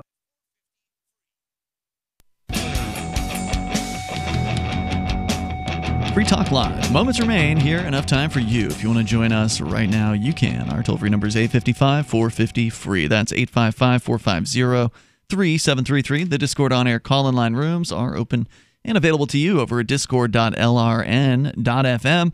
Jump on in there and enjoy. Discord is the place where you can go and chat with other Free Talk Live listeners, as well as a number of the hosts of the show. Conan, you and I are in there pretty often. I'm in there every single day, and I see you in there a lot. It's free service over at discord.lrn.fm. And by the way, thank you to our Free Talk Live amplifiers like Craig the Free Stater. That's what he calls himself. And you can have your name mentioned here on Free Talk Live and get all the other cool perks that we offer Free Talk Live amplifiers. AMP stands for Advertise, Market, and Promote. And that means that you're helping us get Free Talk Live out there, get onto new radio stations, bring new listeners on board, and expose new people to the ideas of liberty and peace and cryptocurrency and the other cool stuff that we talk about here on this show. So if you want to help us out, please go to amp.freetalklive.com, ampamp.freetalklive.com. You can sign up with PayPal, you can do credit card, and you can do Bitcoin BTC. It helps us out a lot, and you get some cool perks. You get a list of what they are right over there over at amp.freetalklive.com, like Craig the Free Stater did. He's a silver amplifier, which means he's doing $5 a month, and that is much appreciated. Once again, it's ampamp.freetalklive.com. So we're talking about the differences between the opportunities that people who are both poor and rich have. If you're a rich person or you're in a rich family and you want to start a business, no problem. You just hire whatever attorneys you need to hire to take you through the legal paperwork and whatever nonsense the government has put in front of you, and then all of those barriers just get wiped right away. And if you play your cards right after you get your business up and running for a good little while, you can help make the laws, which is of course to prevent your competition from coming up through the ranks to give you a hard time. Now, of course, some of those laws do get in the rich people's way. If they, like Uber and Lyft, obviously have been opposed tooth and nail by local governments. So it's not always a clear path. But if you're rich, the path is much clearer than if you are a poor person. And let's look at the Uber Lyft thing for a second. Who winds up lobbying the local bureaucrats to put those hurdles in front of Uber and Lyft? Oh, it's the current establishment. The taxi unions that are buddies with the city councilors and the state reps. Right, because they've been paying off the city council for 10 decades. Uber and Lyft, they're run by some nameless, faceless guy that lives all the way on the other side of the country. Yeah, and let's not forget revenue. If any lawmaker decides that the new competition isn't going to produce the revenue that the old guys are producing, they're going to of course, who are they going to lean with? And in this case, I think the taxi union was probably producing more revenue for these folks. Yeah, revenue in the form of like yearly medallion fees or it's some the owners, type of, not the unions. The unions are on the side of the owners in this case, right. But the owners are the ones that have the medallions. The owners are the ones that are really pushing because they're the ones that feel the pinch. The union guys, they can go and do whatever they need to do to make money. Well, the drivers, they wind up saying, "I'm getting fewer fares because of this illegal competition. They didn't have to jump through all the same hoops and hurdles that I did. That's unfair competition. And the owners are the ones that are, wait, my bottom line, like I'm not bringing in as much money, even though it's the owners that wind up paying the fees to the city. But, Conan did hit on a point to where the bureaucrats are looking, what's the way that we can wind up getting the most money? And they're not getting, sales tax revenue from taxi rides. Sure, but some cities, of course, have local taxes that they put in on the taxi rides per mile in some cases. And Uber and Lyft had a smart way of getting around that by using technology to where it wasn't really a cab ride because it didn't meet the definition of a cab. It was a shared ride because it's the owner of the car that's actually a contractor for this company that basically is a matchmaker. Essentially, it's a matchmaking system. Yeah, it makes a match between a driver and somebody who needs a ride. Oh, that's a cute metaphor. That's beautiful. So that's how they snuck in kind of under the radar. But they've got armies of attorneys, so they can fight every single city tooth and nail to be able to try to get whatever legal path cleared. Whereas if you go out and you as a poor person, you've scraped together enough money to get a car, and then you want to put a magnet sign on the side of it, get a cell phone, and start passing out business cards, guerrilla market yourself at all the local bars or whatever, and then you start taking rides. All of a sudden, some cabbie who's been around forever gets wind that they got new competition in town. They're on the phone to the regulator, and the regulator then sends out the police to do a sting operation. They get your number, they dial you up. You think that you're going to pick up a new fare, and then they put you in handcuffs. You're done at that point. And that is bad as it is to say, that's probably the best case scenario. Whereas if you've got some thug union guy that really wants to make a point with you, oh yeah, they come out with baseball bats, slash your cars, bash the windows in, and that was happening. It has happened to some of the Uber drivers. Uber drivers getting and especially in other countries. But in that case, Uber will step in and they will help you. They will give you, there's evidence that this happened to you. They're going to pay the bill for you in that case. For the average person who's trying to do their own entrepreneur thing, for a poor person, it's impossible.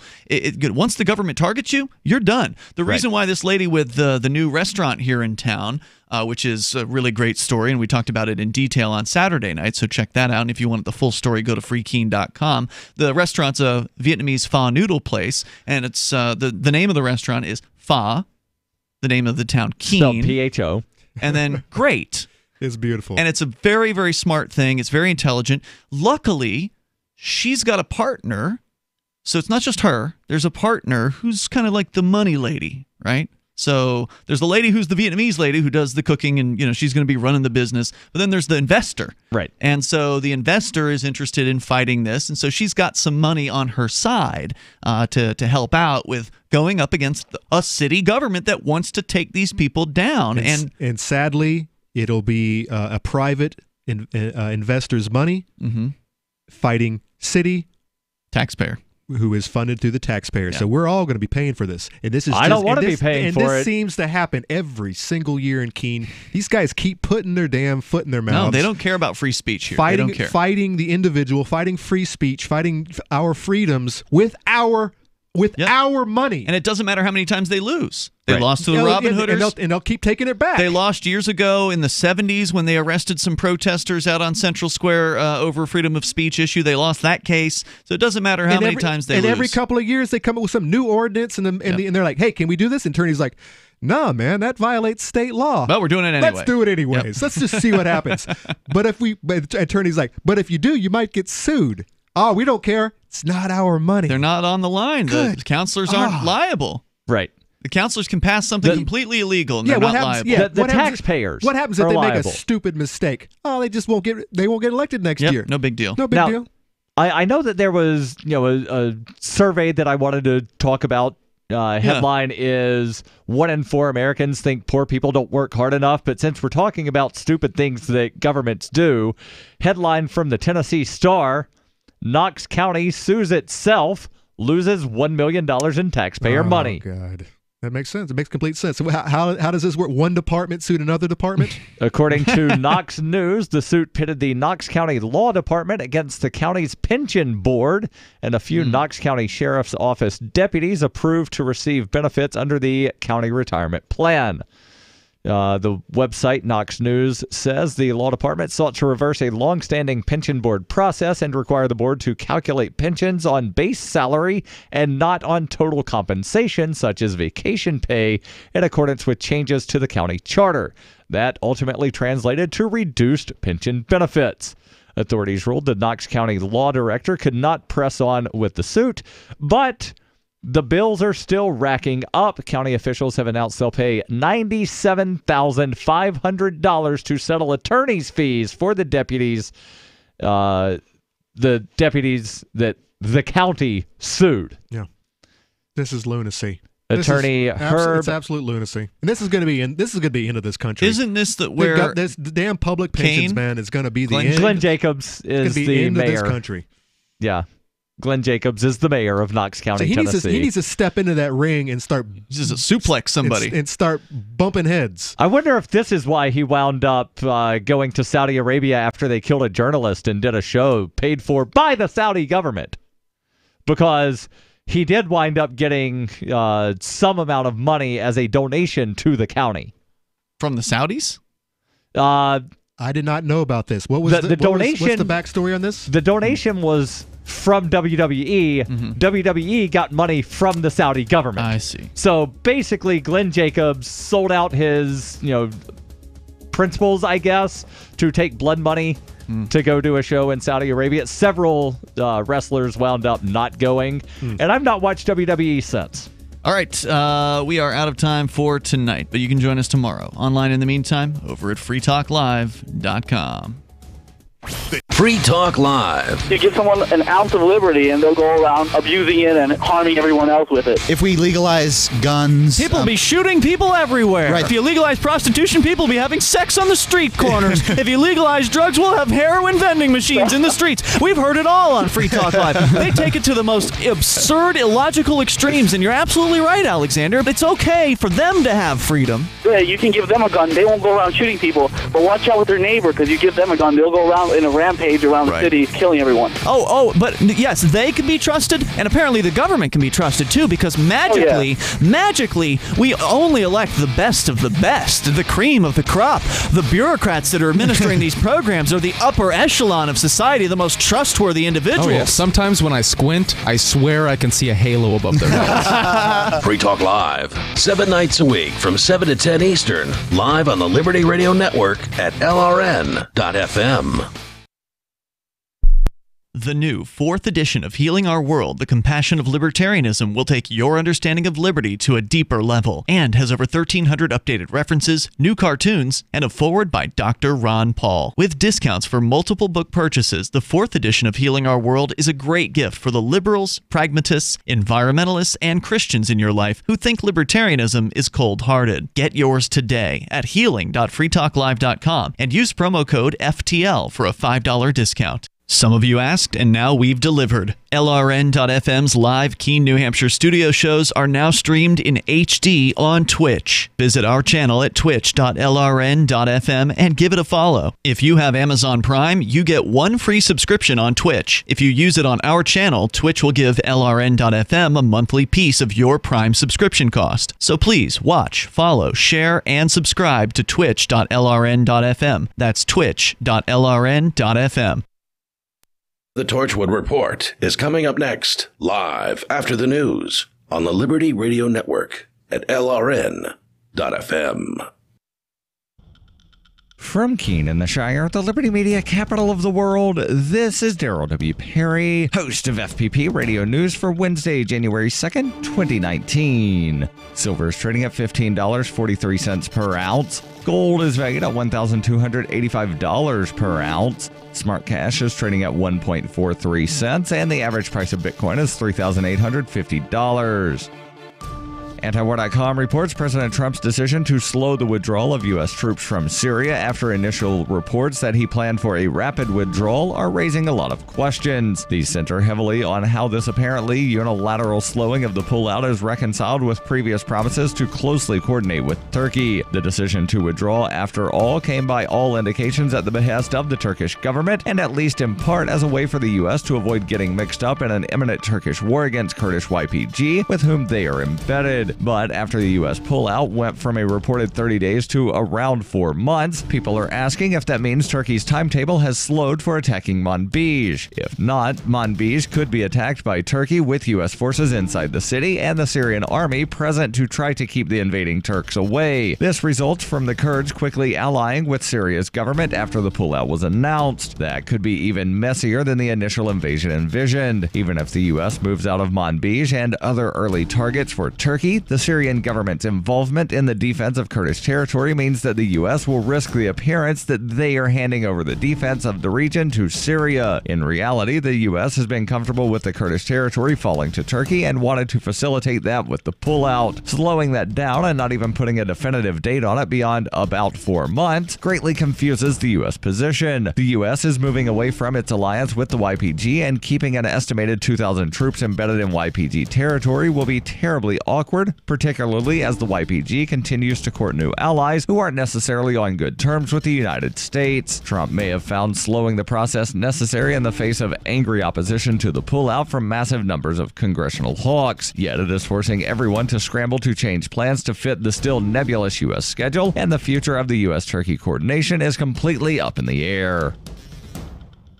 Smart Cash is a peer-to-peer digital currency that is fast, secure, and easy to use. Smart Cash also features smart rewards, a price stabilization mechanism, and a way to encourage long-term holding. Long-term holders are key to the project's success. You can earn smart rewards on any address for which you hold the private keys, which holds at least 1,000 smart for 1 month and does not make any outgoing transactions during that time. Smart rewards are distributed every 47,500 blocks to all eligible addresses. Learn more at smartcash.cc.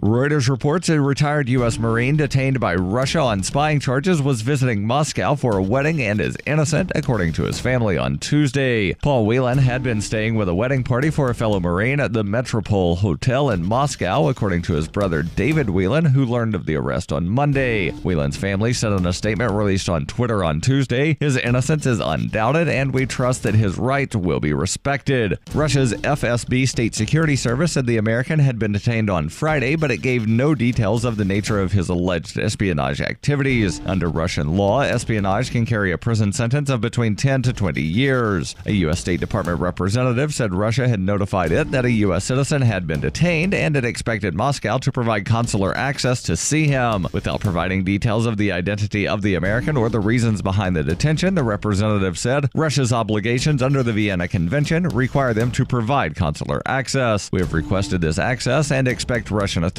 to provide it. David Whelan declined to comment on his brother's work status at the time of his arrest and whether his brother lived in Novi, Michigan, as address records indicate. Borg Warner, a Michigan-based automotive parts supplier, said Whelan is the company's director of global security. He is responsible for overseeing security at our facilities in Auburn Hills, Michigan, and at other company locations around the world. Daniel Hoffman, a former CIA Moscow station chief, said it is possible, even likely, that Russian President Vladimir Putin ordered Whelan's arrest to set up an exchange for Maria Butina, the Russian citizen who pled guilty on December 13th to acting as an agent tasked with influencing U.S. conservative groups. In 2115 New England, there are no borders, no states, and no regulations, yet never has a more peaceful and prosperous place existed. Faced with the prospect of waning power, Mr. Drake intends to replace the anarchy of New England with a government. Anarchy in New England by Joe Jarvis is available from Amazon.com and all major bookstores. This has been FPP Radio News, online at fppradio.com. NASA's recent discovery of water on Mercury has led to speculation among scientists that the planet could potentially sustain an intergalactic space prison housing the universe's worst criminals. Scientists believe that organic compounds found on the planet's surface could be useful for creating an off-world space Australia, where strength is the only law. However, they caution it is too early to say whether or not fights among the space jail's prisoners would be broadcast here on Earth for the entertainment of wealthy gamblers. But NASA's lead researchers do say that Mercury's ability to support human life raises important questions about who the prison guards would be. Perhaps the guards themselves would be space mercenaries, or maybe we'd just use robots. The robots would have guns for hands. Well, obviously. Critics inside NASA caution against funneling too many resources into the Mercury project when it would be so much cooler to build a prison on the moon ruled by clones of the prisoners themselves. Researchers encourage the public to read their findings, which have been released in the form of a graphic novel titled The Mercury Cipher. This is the Onion News Network.